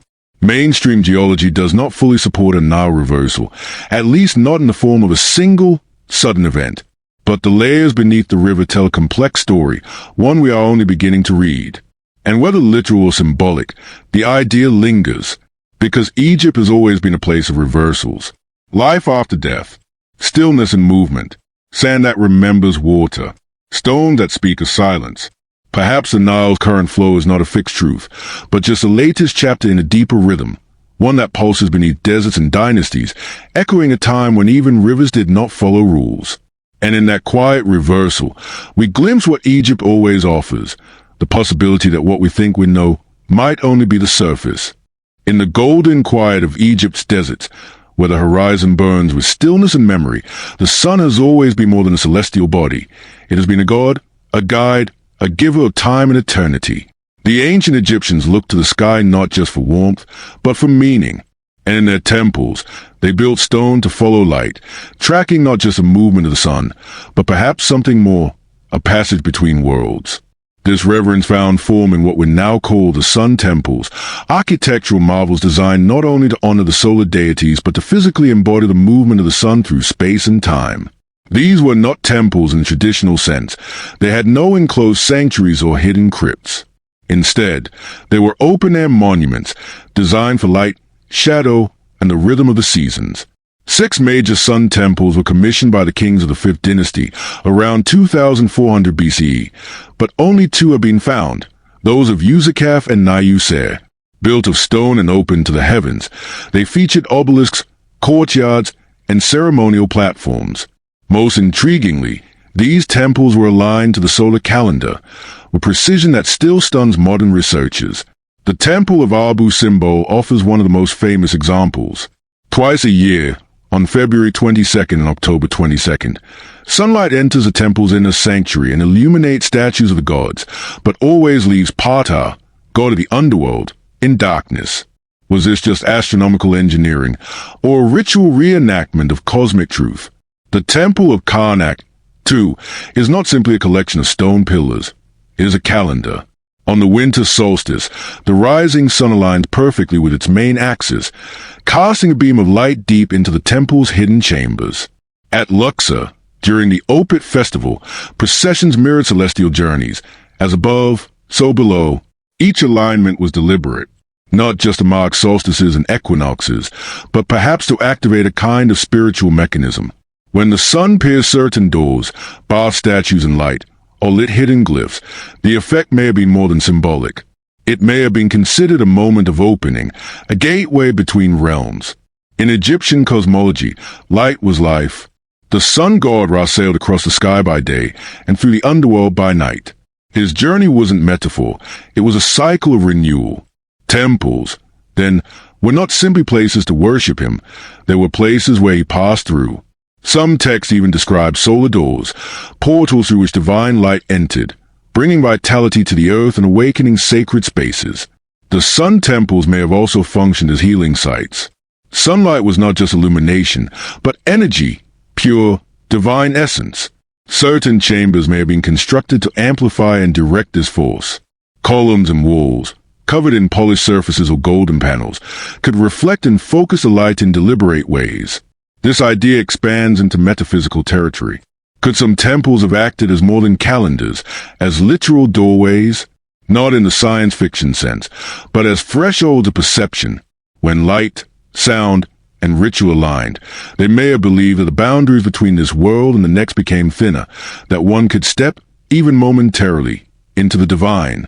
The obelisks, towering pillars often placed near temples, were not mere decorations. They were called tekenu and believed to be frozen sun rays. Their tips were often gilded, catching the sun's light and channeling it downward. Perhaps they were designed not just to honor the sun, but to bring it down to earth, to invite divinity into the human realm. Even more mysterious are the so-called solar boats, buried beside temples and pyramids. These vessels, never meant for water, were symbolic of Ra's journey across the sky and through the underworld. Some scholars believe these boats were part of light rituals, structures meant to symbolically sail across beams of dawn and dusk. As the Egypt understanding of time evolved, so did their solar monuments. Calendars were carved into temple walls, tracking star risings, solar cycles, and lunar phases. These were not primitive attempts at timekeeping, they were expressions of cosmic harmony. To live in Egypt was to live in rhythm with the sun, to walk beside gods. In the end, we may never know the full purpose of Egypt's sun temples. Were they calendars, altars, stargates, all three? What we do know is that they speak a language of light, a language still visible when the sun rises over Karnak or slips between the stones of Abu Simbel, a language older than hieroglyphs, a language written in shadows, angles, and golden silence. The Egyptians did not just worship the sun. They listened to it. They aligned their stone hearts to its path. And they built doorways not just for gods, but for time itself. In the mythology of ancient Egypt, the Eye of Horus is a symbol of restoration, perception, and divine protection. But beneath its mythic glow lies a quieter mystery, one not of gods or legends, but of mathematics, medicine, and intricate design. For the Eye of Horus was more than a sacred emblem. It was a system, a tool, possibly even a technology of the mind. The Eye's story begins in myth. Horus, the falcon-headed sky god, lost his eye in a battle with Set, the god of chaos. Later, the eye was magically restored by Thoth, god of wisdom and writing. This restoration made the eye a symbol of healing and wholeness, a visual metaphor for the triumph of order over disorder. But the Egyptians did not stop at symbolism. They deconstructed the eye into parts, 6 distinct shapes, each representing a fraction in a human sense: smell, sight, thought, hearing, taste, and touch. These were not arbitrary divisions. Together, the fractions added up not to a perfect whole, but to 63/64ths, a subtle acknowledgement that some part of perception, or life, always remains hidden. The components of the eye formed a kind of visual math, geometry folded into mythology. These fractional parts became tools for measurement, especially in medicine and food. Medical papyri describe using eye fractions to dose ingredients, dividing everything from bread to ointments into parts of a symbolic whole. Why would a sacred symbol become a mathematical system? Perhaps because the Egyptians did not divide the world between science and spirit. To them, numbers were divine, and symbols were equations. The Eye of Horus wasn't decoration. It was a way to represent complex relationships between body and soul, between parts and wholes, between senses and the unseen. Architects, too, may have used the proportions of the eye in design. Some believe its geometry influenced the layout of temples, the placement of columns, and the shaping of doorways. The curves, arcs, and lines found in eye amulets correspond to mathematical ratios, ratios echoed in Egyptian construction and sculpture. In this way, the eye becomes more than a symbol of protection. It becomes a map of perception, a visual grammar of how the Egyptians understood consciousness. Each part of the eye, assigned to a sense, represents a fragment of human experience. Sight alone was not enough. To know the world, one had to smell it, touch it, hear it, taste it, and most importantly, think about it. Even in the afterlife, the eye played a role. It was painted on coffins and tomb walls, often over the head or near the heart. Sometimes 2 eyes faced outward, allowing the deceased to see beyond the veil. In these cases, the eye was not just a metaphor. It was believed to be functional, helping the soul to observe, navigate, and awaken. Some interpretations stretch further still. Could the eye be a schematic, a visual code for consciousness or energy? Some researchers suggest that its shape mirrors sections of the human brain, particularly the thalamus and pineal gland. While these theories stray into speculative territory, they highlight one thing. The Eye of Horus was a symbol people returned to again and again across centuries and disciplines. The eye's use in rituals is also well documented. During offerings, priests would refer to restoring or presenting the eye not just to the gods, but to the natural order itself. In this context, the eye was not a thing to be worshipped, but an act to be performed. To restore the eye meant to bring harmony between sky and earth, between chaos and cosmos, between inner and outer sight. Even today, the Eye of Horus is carved into amulets, tattoos, and jewelry, often without awareness of its original depth. Yet its presence still calms, still protects. It speaks across time, not just as an ancient emblem, but as a lingering geometry, a quiet reminder that sight is only one part of vision. Because in Egypt, seeing was never enough. One had to understand, one had to feel, and perhaps, like the Eye of Horus, to always remain just slightly incomplete. One fraction short of full, so that wonder may remain. Far from the temples of Luxor and the bustling shadow of the pyramids, Egypt's western desert stretches out in quiet defiance, endless, windswept, and empty. But it is not just a sea of sand. To those who look closer, it whispers of things lost, forgotten cities, sealed valleys, roads to nowhere, and structures half swallowed by time.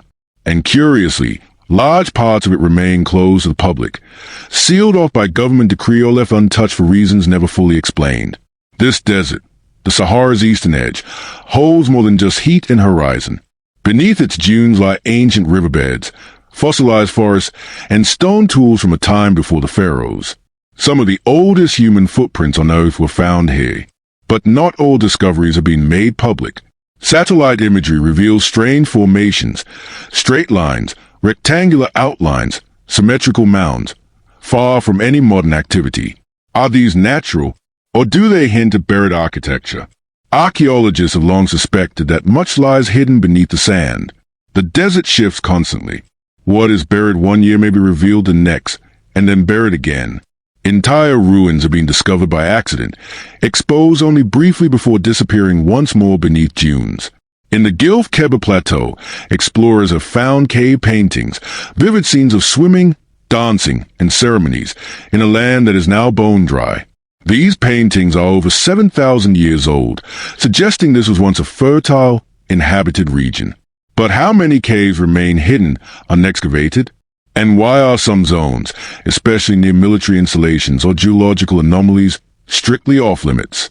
Some theorists whisper of buried cities, not metaphorical ones, but real settlements lost under the sand for millennia. Stories passed down in desert tribes speak of the City of Brass, a legendary golden metropolis swallowed by the dunes. Could there be truth buried in the tale?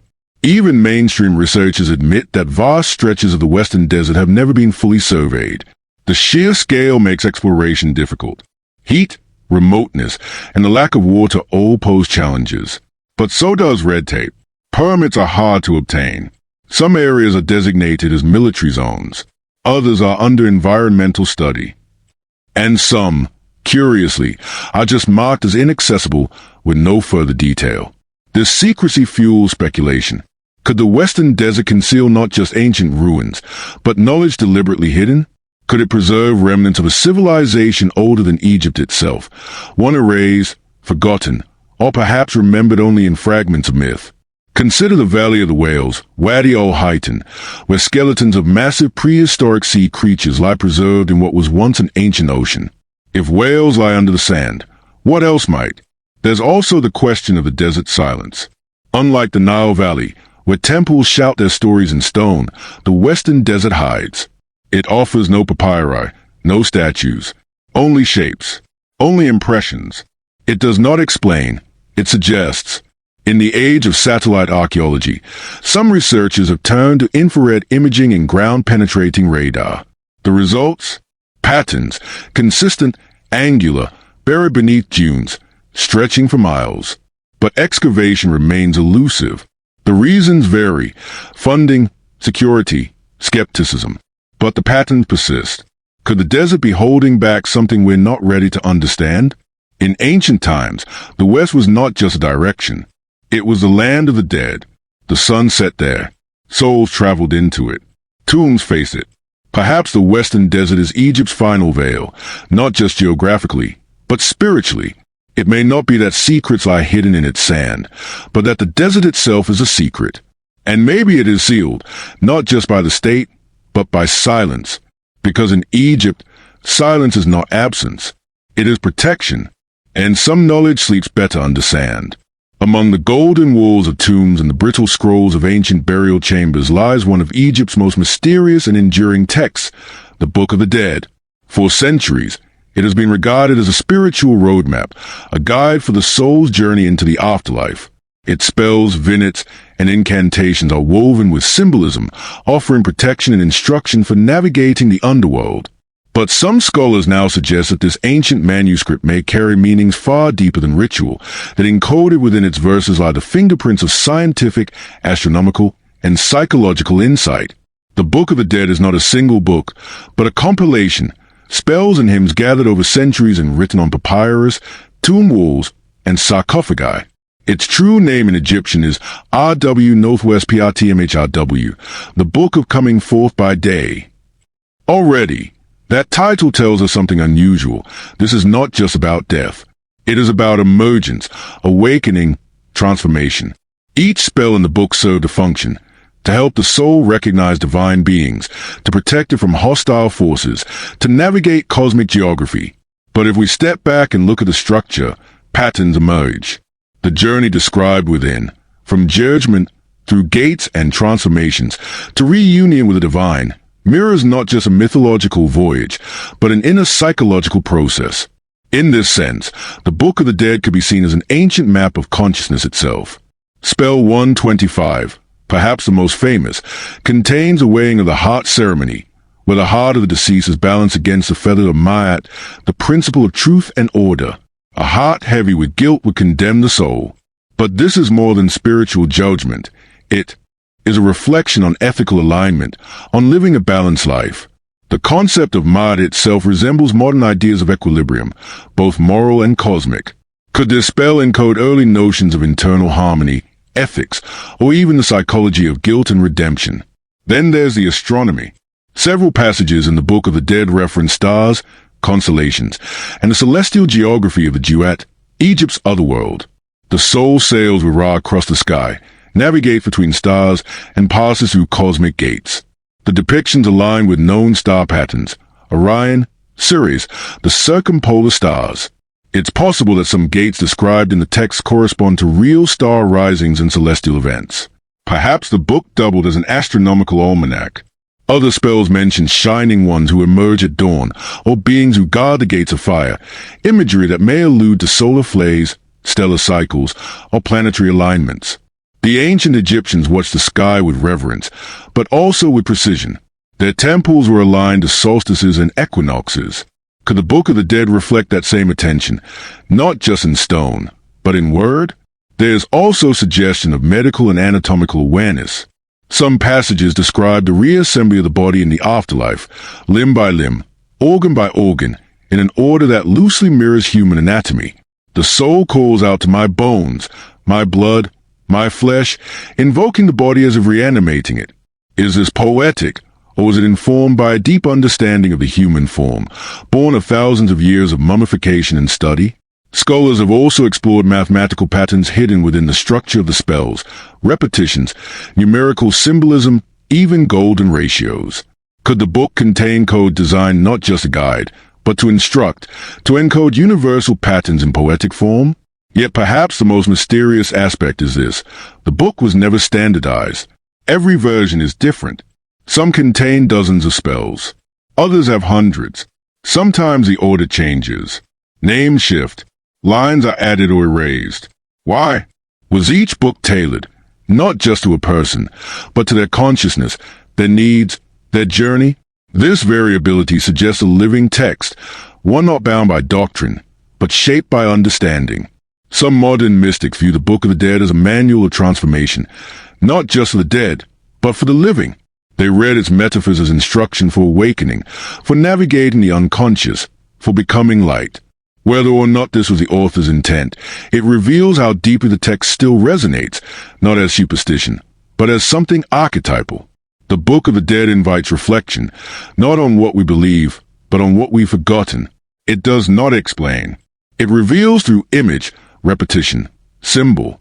It whispers across time that the journey of the soul is also the journey of the self. That death is not an end, but a mirror. And that buried in poetry and prayer may be fragments of science, encoded not in formulas, but in myth. Because in ancient Egypt, myth was not fiction. It was function. It was how the deepest truths were hidden in plain sight. Across the tombs of ancient Egypt, buried beneath linen wrappings and sealed in stone, countless amulets rest, small, intricate, shimmering in gold, carnelian, lapis lazuli, and faience. At first glance, they appeared decorative, perhaps sentimental. But in Egypt, nothing sacred was merely ornamental.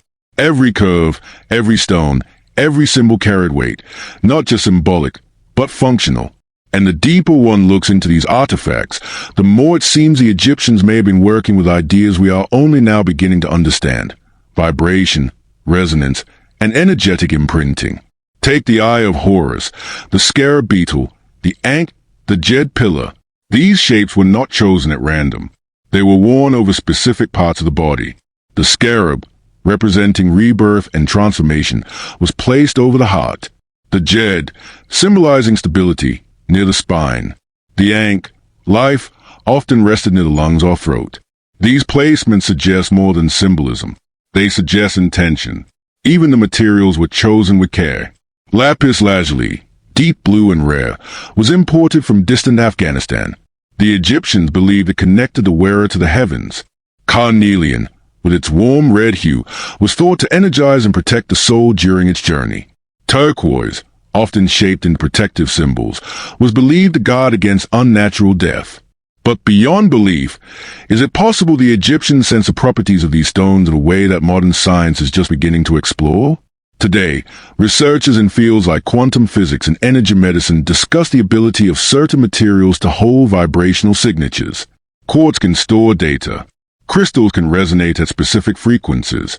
Some scientists even explore the idea of memory in water or minerals, that energy or intention can imprint onto matter. Could the Egyptians have intuited something similar?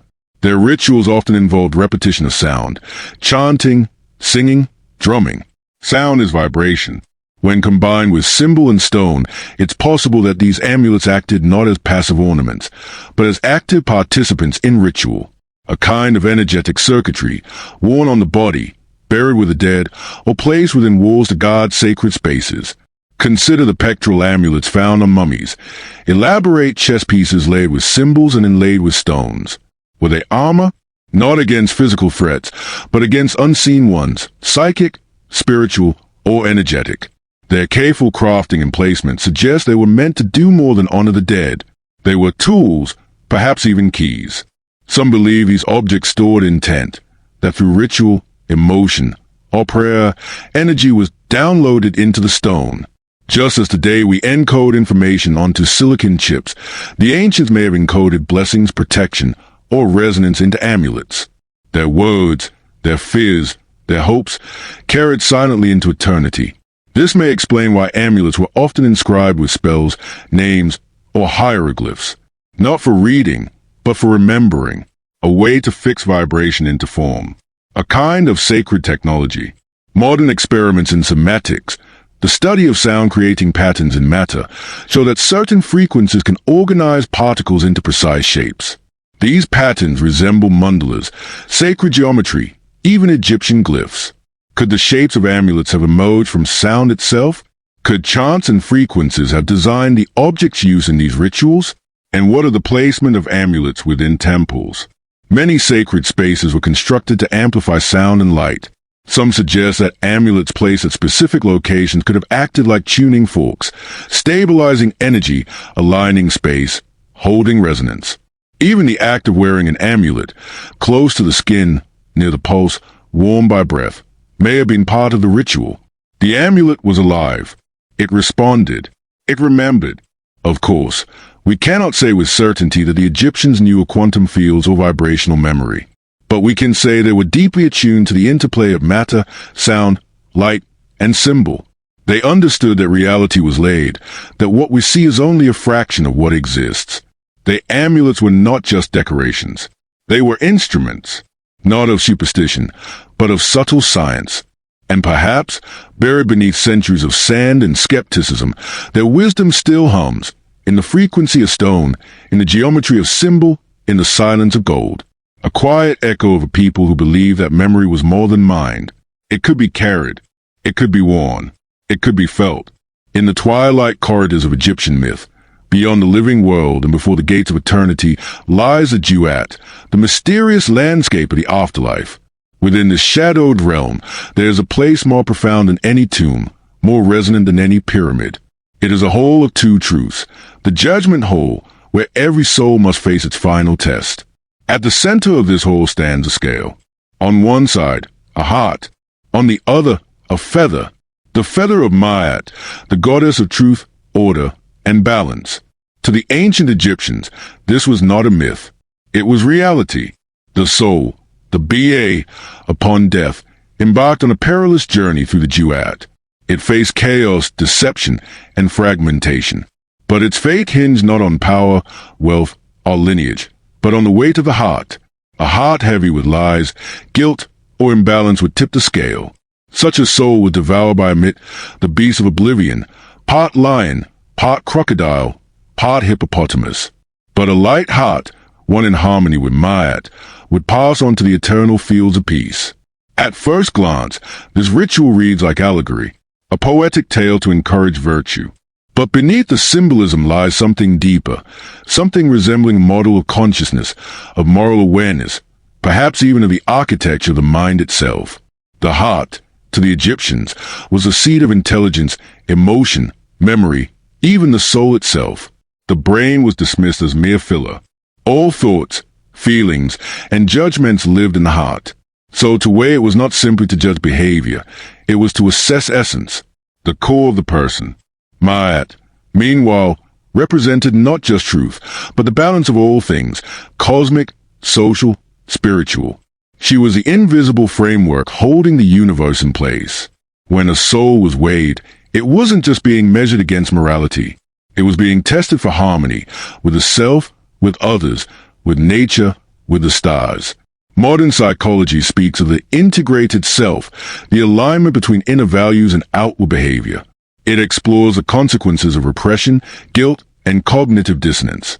In many ways, the judgment hall can be seen as a metaphoric mirror for this process, a symbolic therapy, a moment where the unconscious becomes visible and the soul is seen as it truly is. Even the tribunal of 42 gods, each representing a principle or ethical rule, resembles a fragmentation of psyche into functions, voices, parts. In some rites, the deceased must declare innocence before each one, naming the specifics and not committed. I have not stolen. I have not slain. I have not lied.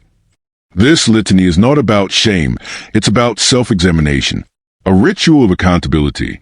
In the center of this drama stands Thoth, the god of wisdom, recording every detail. He is the scribe of truth, the witness, perhaps a stand-in for awareness itself, the observing mind.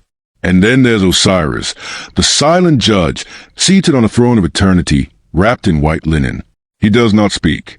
He simply watches and decides. In some interpretations, he is not a god at all, but a representation of the soul's own higher self, the part that knows, that remembers, that cannot be deceived. Could it be that the ancient Egyptians, through myth and ritual, were engaging in a form of spiritual introspection as rigorous as any modern analysis? The imagery of the weighing of the heart has endured for millennia, carved in tombs, painted on papyri, whispered in funerary prayers, because it resonates, because we all, in our quiet moments, imagine our lives measured, not by statistics, but by truth, by the lightness or heaviness we carry within. In this way, the judgment hall is timeless. It exists not in a literal afterlife, but within every moment of reflection. It is a pause between action and consequence, the space where we ask, have I lived in harmony? Have I betrayed my own truth? Is my heart light? And perhaps that's why this myth still matters. Not because we believe in the myth or the gates of the duat, but because the metaphor still works. The heart is still the measure. The feather is still the ideal. And the journey, from chaos to clarity, from fear to peace, is one we all must make again and again, until, perhaps one day, the scale balances, and we pass through, weightless, into whatever lies beyond. In the quiet stillness beneath the sands of Egypt, far from the grand temples and open plazas, lie chambers that defy modern understanding. Here, in darkness and dust, sit great black boxes, carved from solid granite, their surfaces smooth, their corners precise. They are neither coffins nor altars. They are something else entirely. These monoliths, some weighing upwards of 70 tons, are found deep within the Serapeum at Saqqara and in lesser-known underground galleries scattered across the ancient land. They are not placed ceremonially. They are entombed within narrow corridors, surrounded by silence. Each box is perfectly cut, some from a single block of stone, with interiors polished to a near-mirror finish. Their lids are so heavy that lifting them today would require massive cranes, and yet these structures were built over 3,000 years ago. What makes them so enigmatic is not just their size, but their construction. Engineers and archaeologists alike marvel at the tolerances, the near-perfect right angles, the uniform inner walls, the polished flatness that rivals machine surfaces. Some boxes are so precisely sealed that even a sheet of paper cannot be slipped between the lid and the body. And yet, no written records, no depictions, no inscriptions explain how they were made or what exactly they were for. Were they sarcophagi? Perhaps, though few are being found with human remains, and those that were held not kings or nobles, but bulls from the API's cult. But even this explanation falters when confronted with the scale and skill of the stonework. Why would such extraordinary craftsmanship be used to bury animals? And why are so many of these boxes sealed, never opened, never disturbed? Their interiors a mystery. Modern attempts to peer inside with ground-penetrating radar and sonar have revealed only silence. No metallic objects. No clear shapes. Just stone, or perhaps something within stone. Their isolation, too, raises questions. These boxes are not placed for ceremony. They are hidden deep underground, behind passages that seem more like tunnels and holes. Were they meant to be seen, or deliberately concealed? One theory suggests these boxes were designed to contain and preserve not bodies, but energy, to act as containers for vibration, memory, or consciousness. In fringe circles, some even whisper of black boxes as resonance chambers, carved at precise frequencies, their shape and density forming part of a forgotten technology. Others speculate they held ancient texts, objects of power, or items deemed too dangerous or sacred for daylight. And then there are the ones with no seams at all, lids fused to their bases, immovable, their contents sealed in permanent silence. These containers resist explanation. Even with modern tools, opening them risks damage. And so, there remain closed, unreadable sentences in stone. What if they were not meant to be opened? In many traditions, the act of sealing is sacred. It implies containment, not just of matter, but of meaning. The black boxes may be puzzles, or warnings, or messages to a future that has not yet arrived. Their mystery is not simply their form, but the absence of answers. We live in a time of rapid decoding, where satellites scan the Earth, where lasers and algorithms map every crevice. And yet, these boxes remain mute. They do not offer secrets easily. They ask us to wait, to wonder, to accept that some knowledge might not unfold through force, but through time.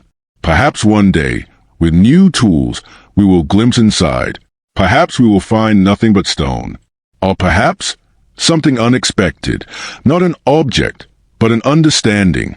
Until then, the black boxes rest, untouched and unknowing, holding the weight of questions that science has not yet learned how to ask. Not every box must be opened. Some are meant to echo. In the soft hush of stone corridors, among the weathered columns and faded glyphs of Egypt's forgotten temples, there lingers the echo of something once heard, something resonant, pure, and deliberate. Not a voice, not a chant, but a tone, a ringing, a vibration held in the walls themselves. The ancients spoke of temples that sang, of stone that responded to touch and voice. In their world, sound was not an afterthought, it was sacred. Throughout Egyptian mythology, sound carried more than communication. It was creation. The god Ptah was said to have spoken the world into being. Words, chanted in ritual, were believed to activate forces, to protect, to heal, to call forth the divine. And if sound was sacred, then surely its medium, the space in which it vibrated, was sacred too. Some temples, like those at Dendra and Karnak, were constructed with layouts that echo harmonic principles. Certain chambers respond with a low hum when tones are sung or instruments played. In the hyperstyle halls, a single voice can carry unnaturally far. Researchers today note that these effects are not random, they're architectural. The dimensions, the materials, even the placement of relief seem to shape the movement of sound. But there are whispers of something more. In overlooked texts and traveler accounts, there are references to bells, not the typical handheld chimes, but something embedded in the architecture itself. Bronze fixtures placed in corners, carved hollows in columns that once held crystalline objects, murals showing priestesses with rod-like instruments or discs suspended from wires. These were not musical instruments in the modern sense. They were devices of ritual, perhaps even tuning. Some believe these resonators, made of bronze, quartz, or alabaster, were strategically placed to alter perception, to raise consciousness, or to open spiritual thresholds. In some experiments, modern researchers have placed singing bowls and crystal rods in recreated temple spaces, discovering that specific frequencies create standing waves, invisible patterns that fill a room like water fills a vessel. What if these frequencies weren't accidental? What if the Egyptians understood acoustics in ways we've forgotten, not through formulas, but through intuition, observation, and reverence? Consider the phrase found in several temple inscriptions, the voice of the stone. What does it mean for stone to have a voice? Is it metaphor or memory? Could it reference walls that rang like bells when struck, or chambers that responded to chants and harmonics? Could certain rituals have required precise sounds, not for performance, but for activation? Some theorists even suggest these temples acted as vibrational machines, aligning the human body, cleansing the spirit, or altering consciousness through sound alone. In the crypts of Dendera, symbols resembling tuning forks and waveforms hint at more than metaphor. And across the ancient world, in Malta, in Peru, in India, similar sonic properties are found in sacred spaces, always in places of ritual, always in stone. Even the orientation of temples towards solstices and stars may not have been just for light, but sound, as if the sky itself were part of the circuit. The sun, the stars, the earth, and the voice harmonize in ceremony. And then there are the lost elements. Many temples were stripped over centuries, their metal taken, their statuary defaced, their sacred instruments broken or stolen. What if those missing objects were not just art, but function? Without the bronze, without the crystal, the temples fall silent. Their purpose becomes opaque. Their voice is lost, but not entirely. Some visitors report feeling an invisible hum in certain chambers. Not heard, but sensed in the bones, in the breath, in the mind. A lingering frequency, long after the instruments have gone. Could the very stone still hold a memory of their sound? Quartz, after all, is piezoelectric. It responds to pressure with charge, with resonance. Might Egypt's temple walls be more than passive structures? Might they be dormant instruments? And if they are, who knew how to play them? The priests, the priestesses, trained in voice, in rhythm, in geometry. Their ceremonies were not theater. They were interaction with space, with energy, with the unseen. Their chants were not for the gods, but with them. We may never recover the exact tones, the exact rituals, but the architecture still listens. The stones still wait. And perhaps, in the quiet hours, when wind moves through empty halls and moonlight brushes the lintels, the temples remember, not as ruins, but as resonators, still humming, still sacred, still singing in silence.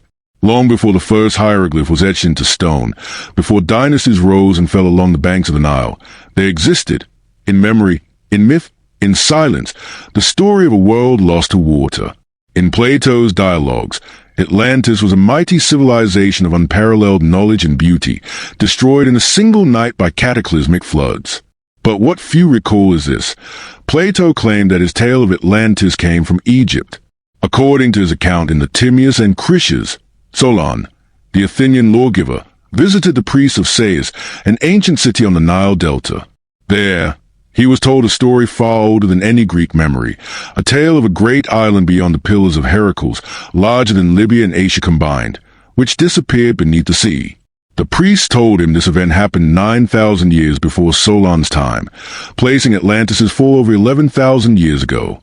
But to the Egyptians, this wasn't fiction. It was history. This brings us to Zep-Tepi, the Egyptian first time. In sacred texts, Zep-Tepi marks the beginning of everything, a golden age when the gods ruled, when balance and knowledge flowed freely, and when civilization was shaped by divine hands. It ended, like Atlantis, in chaos, a flood, perhaps, followed by a slow rebuilding. Could these stories, separated by geography but united in tone, be fragments of the same forgotten epoch? The Nile itself carries echoes of deluge. Flood myths are woven into Egyptian cosmology. The story of Nun, the primeval waters, speaks of the earth emerging from an infinite sea. Temples at Edfu describe a lost land destroyed by water, from which survivors emerged to rebuild Egypt. These survivors, called Shebti, came from an island, bringing knowledge and order. Even the city of Sais, source of Plato's tale, was sacred to the goddess Neith, a deity older than most, linked to creation, weaving, and the deep waters. Her symbol? The primordial flood. The physical geography of Egypt offers clues too. Core samples from the Nile Delta show evidence of extreme flood events in prehistoric times. Sudden shifts in silt layers, traces of massive water displacement. And further west, in the Sahara, now dry, lie ancient shorelines and remnants of lakes that once rivaled seas.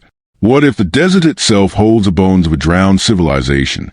Then there's the architecture, megalithic precision, unexplained stonework, astronomical alignments, suggesting a knowledge base far beyond what should have existed at the dawn of dynastic Egypt.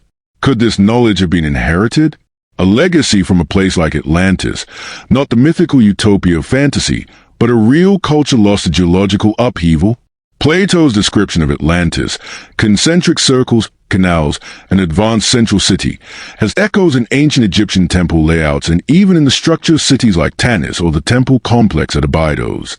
While not direct matches, the symbolic geometry resonates. Critics argue that Atlantis was allegory, a cautionary tale about hubris. But even allegories are built from cultural memory.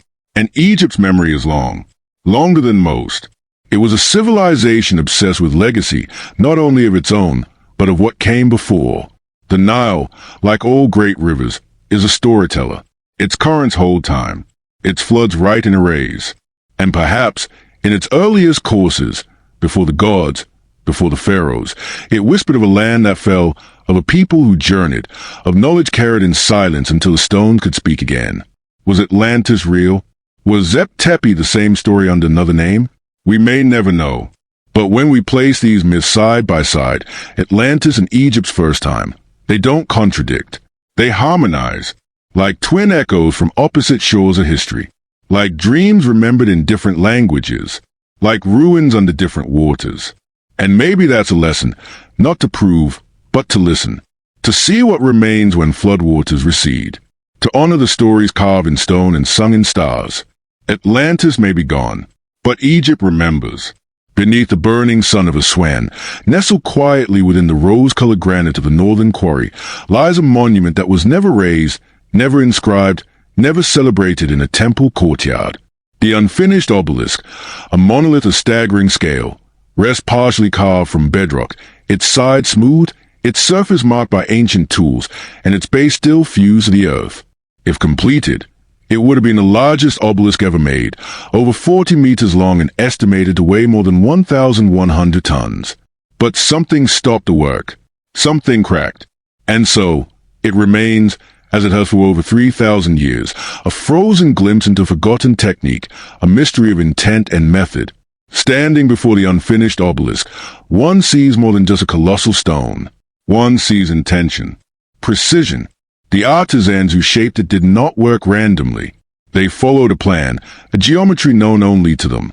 Along the length of the trench, rounded holes dot the surface, left by pounding tools, most likely dolerite stones, harder than the granite itself.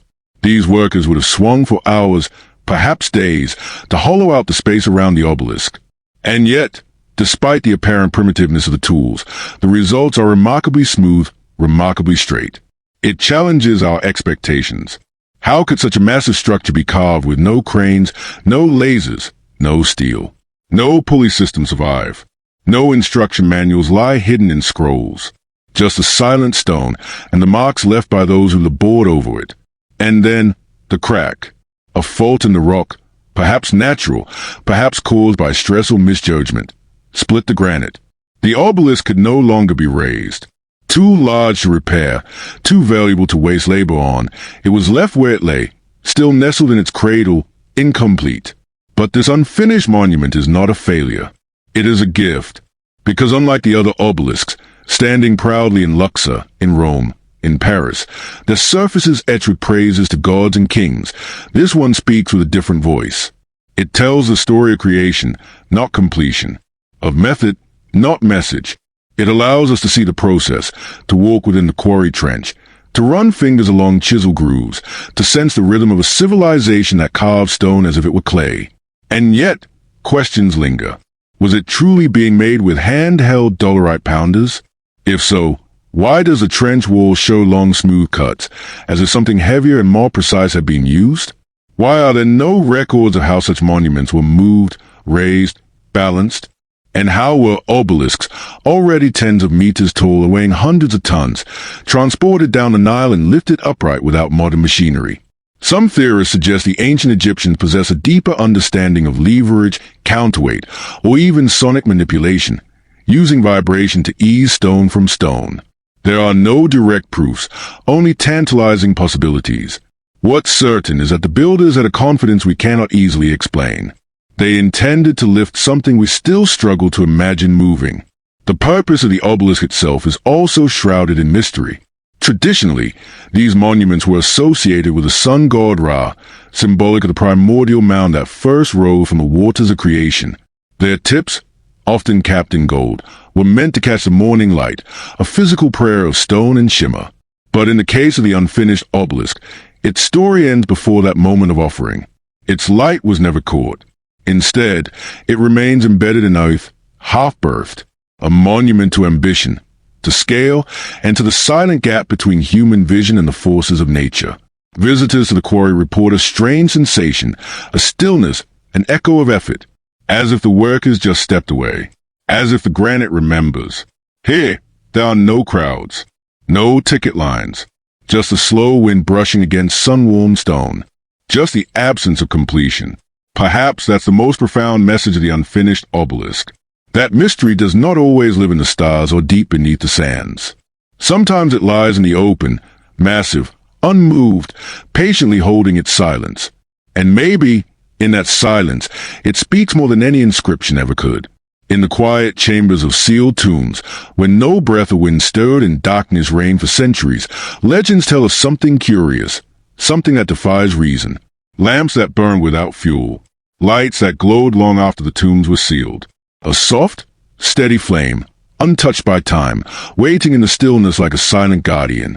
The myth of the eternal flame is not unique to Egypt, but here, it finds its deepest roots. Ancient texts and traveler accounts occasionally whisper of tombs discovered with lamps still alight, their oils unconsumed, their flames unwavering.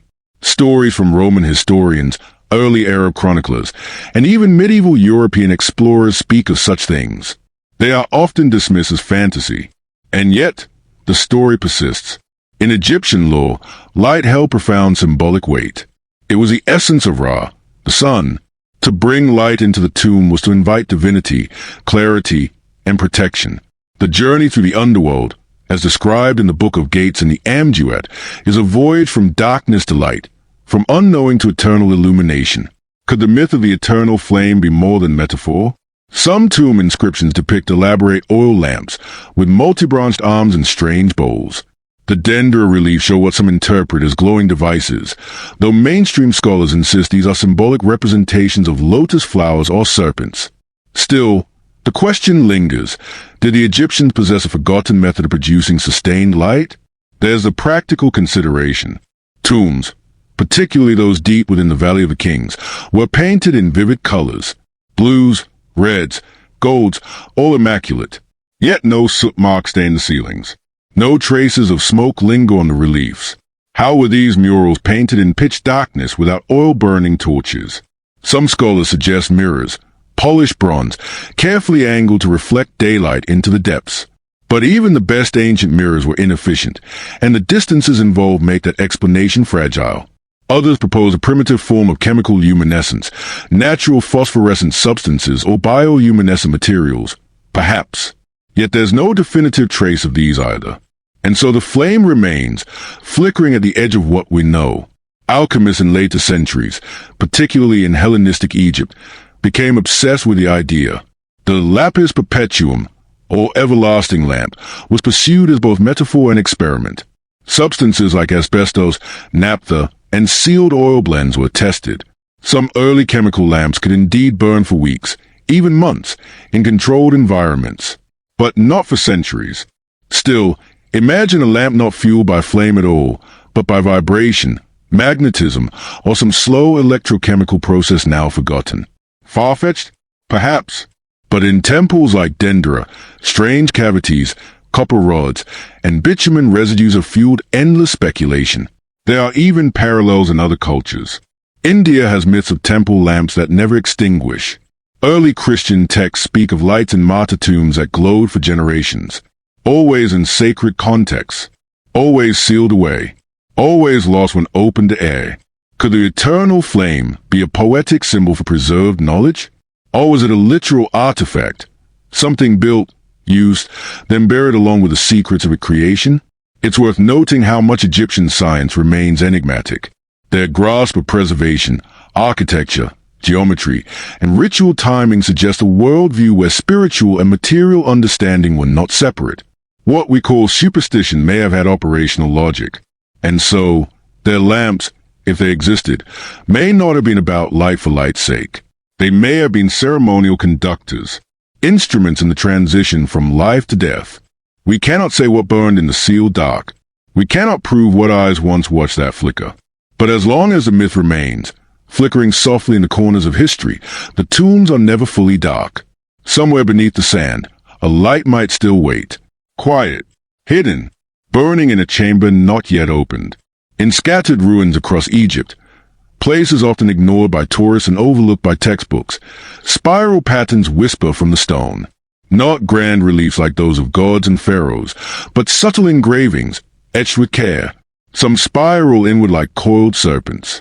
Others unwind outward, as if mimicking the slow motion of galaxies. And still others seem to float in clusters, like fingerprints left by an ancient mind. They appear on columns, pottery shards, wall carvings, and broken tiles, in temples known and forgotten. They are rarely accompanied by inscriptions. There is no Rosetta Stone for spirals, and yet they persist. In traditional Egyptology, spirals are considered decorative or symbolic of water, wind, or life cycles. But their precise placement, near sacred chambers, aligned with solar paths, or clustered in ceremonial rooms, suggests more. Something deeper. Perhaps a code we've yet to decipher. The spiral is a universal form. From DNA to hurricanes, from nautilus shells to galaxies, the spiral emerges wherever life, energy, and motion unfold. It is not an Egyptian symbol alone, but here, in the temples along the Nile, it was given form in stone. And that form remains unresolved. Could the spiral have been more than a design? Could it have been a language of consciousness? A diagram of spiritual ascent? In the mystery schools of later Hermetic Egypt, the spiral represented a journey inward, to inner knowledge, self-realization, divine union. Was this understanding already encoded into temples centuries earlier? Some researchers propose astronomical meanings. The spirals could mark star paths, the slow turns of Sirius, Orion, or the lunar cycles over generations. Others believe they map acoustic resonance, patterns formed by chanting, bells, or vibrations in sacred spaces, sound made visible in stone. Still more esoteric theories suggest a spiral represents the soul's path through rebirths. In the Egyptian Book of the Dead, the afterlife is not a straight road, but a passage through gates, challenges, and chambers. Could these spirals be visual metaphors for that non-linear journey? One of the most curious examples lies in the ruins of the Temple of Esna. In a shadowed alcove, a half-eroded spiral emerges from a square frame, carved beside figures of Thoth and Seshat, deities of writing, wisdom, and memory. Why there? Why next to gods of knowledge? Another spiral, engraved near the Osirian at Abydos, seems almost modern in design, its arc precise, mathematical, echoing the Fibonacci sequence. But it predates such formulations by thousands of years. These remnants were not random. They were chosen, placed, and protected, and yet they are unnamed. Perhaps the spirals were not meant to be spoken of directly. In ancient mystery traditions, sacred truths were hidden in plain sight, reserved for those prepared to see, to feel, to remember. The spiral, as a symbol, does not shout. It turns slowly. It invites meditation, not explanation. There are parallels in other cultures. The spirals at Newgrange in Ireland, the petroglyphs in the American Southwest, the rock carvings in Malta. Always mysterious, always old, always tied to the sky, the soul, the unknown. Egypt's spirals join this quiet lineage. Today, we try to interpret them through the lenses of science, art, archaeology. But perhaps they were not meant to be solved, only experienced, stood before, felt, like standing in the center of a labyrinth, not to escape it, but to understand why it wins. The spiral turns, that is its nature, and in the forgotten corners of Egypt's sacred geometry, the stone still turns too, not moving, yet never still, holding a secret not in words, but in form, waiting for the moment when someone stops, breathes, and begins to trace the curve with their hand, and with their mind, not outward, but in, high above the sands of Egypt, where the sky shimmers with ancient light, the stars have always watched. To the ancient Egyptians, these stars were not distant, cold suns. They were beings, destinations, resting places. The heavens were not merely above. They were part of a map, a pathway, a final home. And within this celestial understanding lies a quietly profound idea that death was not simply an ending, but a launch. Some funerary texts, such as the pyramid text and the coffin text, speak in language that is both poetic and technical.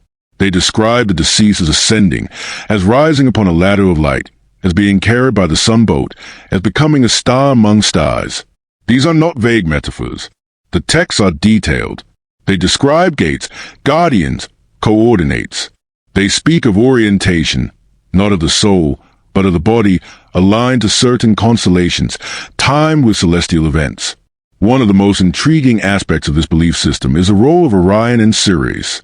The stars of Orion, often linked with Osiris, the god of the afterlife, were believed to guide the soul toward immortality. Sirius, associated with Isis, marked the flooding of the Nile and, symbolically, the rebirth of life. Tombs and pyramids were aligned with these stars. Shafts in the Great Pyramid point directly to them, not for light, but perhaps for travel. This idea, sometimes called sky burial, suggests that the deceased pharaoh and possibly other elites were not simply preserved in stone tombs, but spiritually launched into the cosmos. Their ba, or soul, was believed to leave the body and journey upward. The rituals and architecture were part of this process. The pyramid itself, shaped like a ramp to the heavens, may have symbolized or facilitated the stellar ascent. Some researchers take this notion further. They suggest that certain elements of mummification, the use of specific resins, oils, and metals, were not just for preservation, but part of a kind of spiritual propulsion. Gold, considered the flesh of the gods, was used to cap pyramids and coat sarcophagi. Could it have had energetic or symbolic significance in the soul's journey? In the Tomb of Unas, Pyramid Text 245 reads, "The king flies away from you, O earth, on the wings of a bird. He flies away from you, O earth, on the wings of a falcon. He has gone to the sky. He has joined the sun. He is united with the stars." These aren't simple eulogies. They are instructions, affirmations, launch sequences, if you will. It wasn't just pharaohs. In later periods, ordinary citizens sought similar ascensions through miniature texts, amulets, and ritual burial positions. The belief had democratized. The stars were for all. Some interpretations even speculate that the launch was meant literally, not in the sense of rockets or science fiction, but in the metaphysical traditions of out-of-body flight, consciousness traveling beyond physical form. Shamanic traditions across the world share this belief, that at death, the soul must navigate other realms, ascend ladders, pass through tunnels of light. Egypt's contribution to this shared dream was precise, architectural, sacred. There is no clear evidence that bodies were ever physically launched skyward. But spiritual ascension was taken seriously, encoded into every aspect of Egyptian funerary culture. The opening of the mouth ceremony was not just ritual, it was a key to awakening the senses for the journey ahead. The positioning of the corpse, the chants, the orientation of the tomb, all had purpose. Some fringe theorists have suggested that Egypt held knowledge of frequency, sound, or vibration that assisted in these transitions, that perhaps sacred spaces resonated with tones that loosened the soul from the body, that the Great Pyramid was less a tomb than a chamber of transformation, a cocoon for rebirth, a stellar portal. Even if such ideas remain speculative, what is clear is this. For the Egyptians, death was not darkness. It was not silence. It was a journey toward light, not metaphorically, but truly. The sky was a destination. The stars were the destination. And perhaps, in their own poetic way, they succeeded. Because today, thousands of years later, we still look at those stars. We still trace Orion's belt and search for Sirius before dawn. And when we do, we walk paths the ancients once knew. We remember the sky as a place not just of wonder, but of return. To be buried under stone was only one path. To rise among the stars, that was a dream. There is a kind of silence that does not merely fall, it lingers. It lives between pillars, beneath lintels, along the eroded edges of stone. In Egypt, amidst the ruins, this silence is not absence. It is presence. It breathes.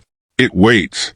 Walk through Karnak before sunrise, when the columns are only shadows. Feel the stillness in the Valley of the Kings, where the air hangs thick over sealed tombs. Sit beside the Nile in places where the tourist buses do not go, and listen. The ruins speak, not in words, but in weight, in echo, in pause. These are not dead places. They are sleeping. And perhaps what they dream, we are not yet meant to know. The great temples, Luxor, Edfu, Dendera, are lined with inscriptions, but many remain untranslated. Others may not be meant to be translated at all. Some are symbolic, others literal, but all of them are shaped by a worldview that blends spirit with stone, stars with steps, silence with purpose. Even in their decay, these structures retain orientation. They still align with solstices. They still guide light at certain times of year. They still resonate with wind and time. Their stones, once polished, now rough, still remember hands that carved them, feet that passed, eyes that once looked up in awe. And the mystery is not that we don't understand them. It's that we feel them.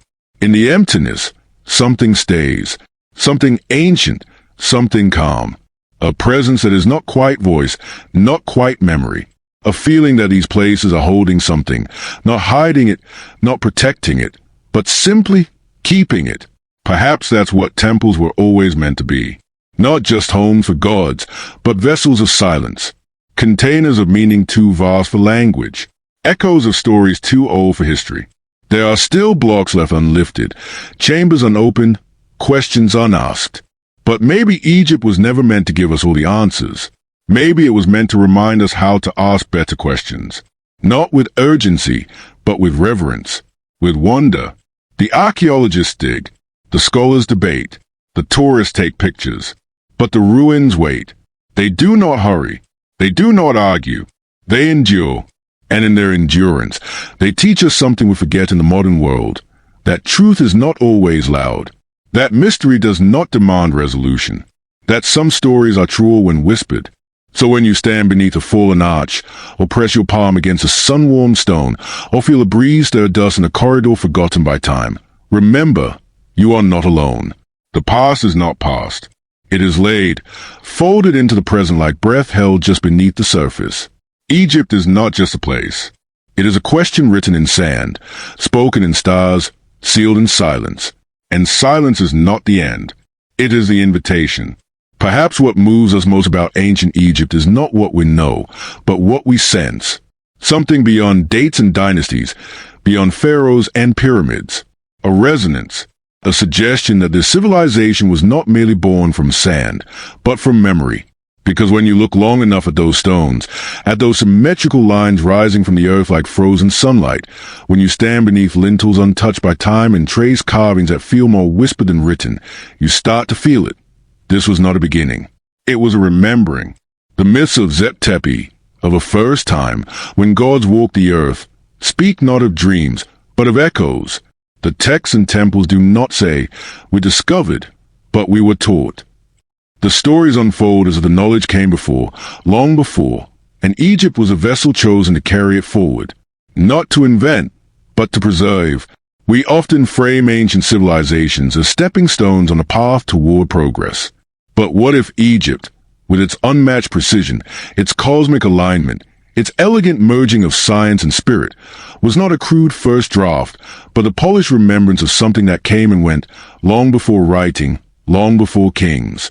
And what if what the ancients left behind were not just objects, but messages, not relics, but reflections, meant to remind us not only who they were, but who we are beneath the layers of noise and forgetting?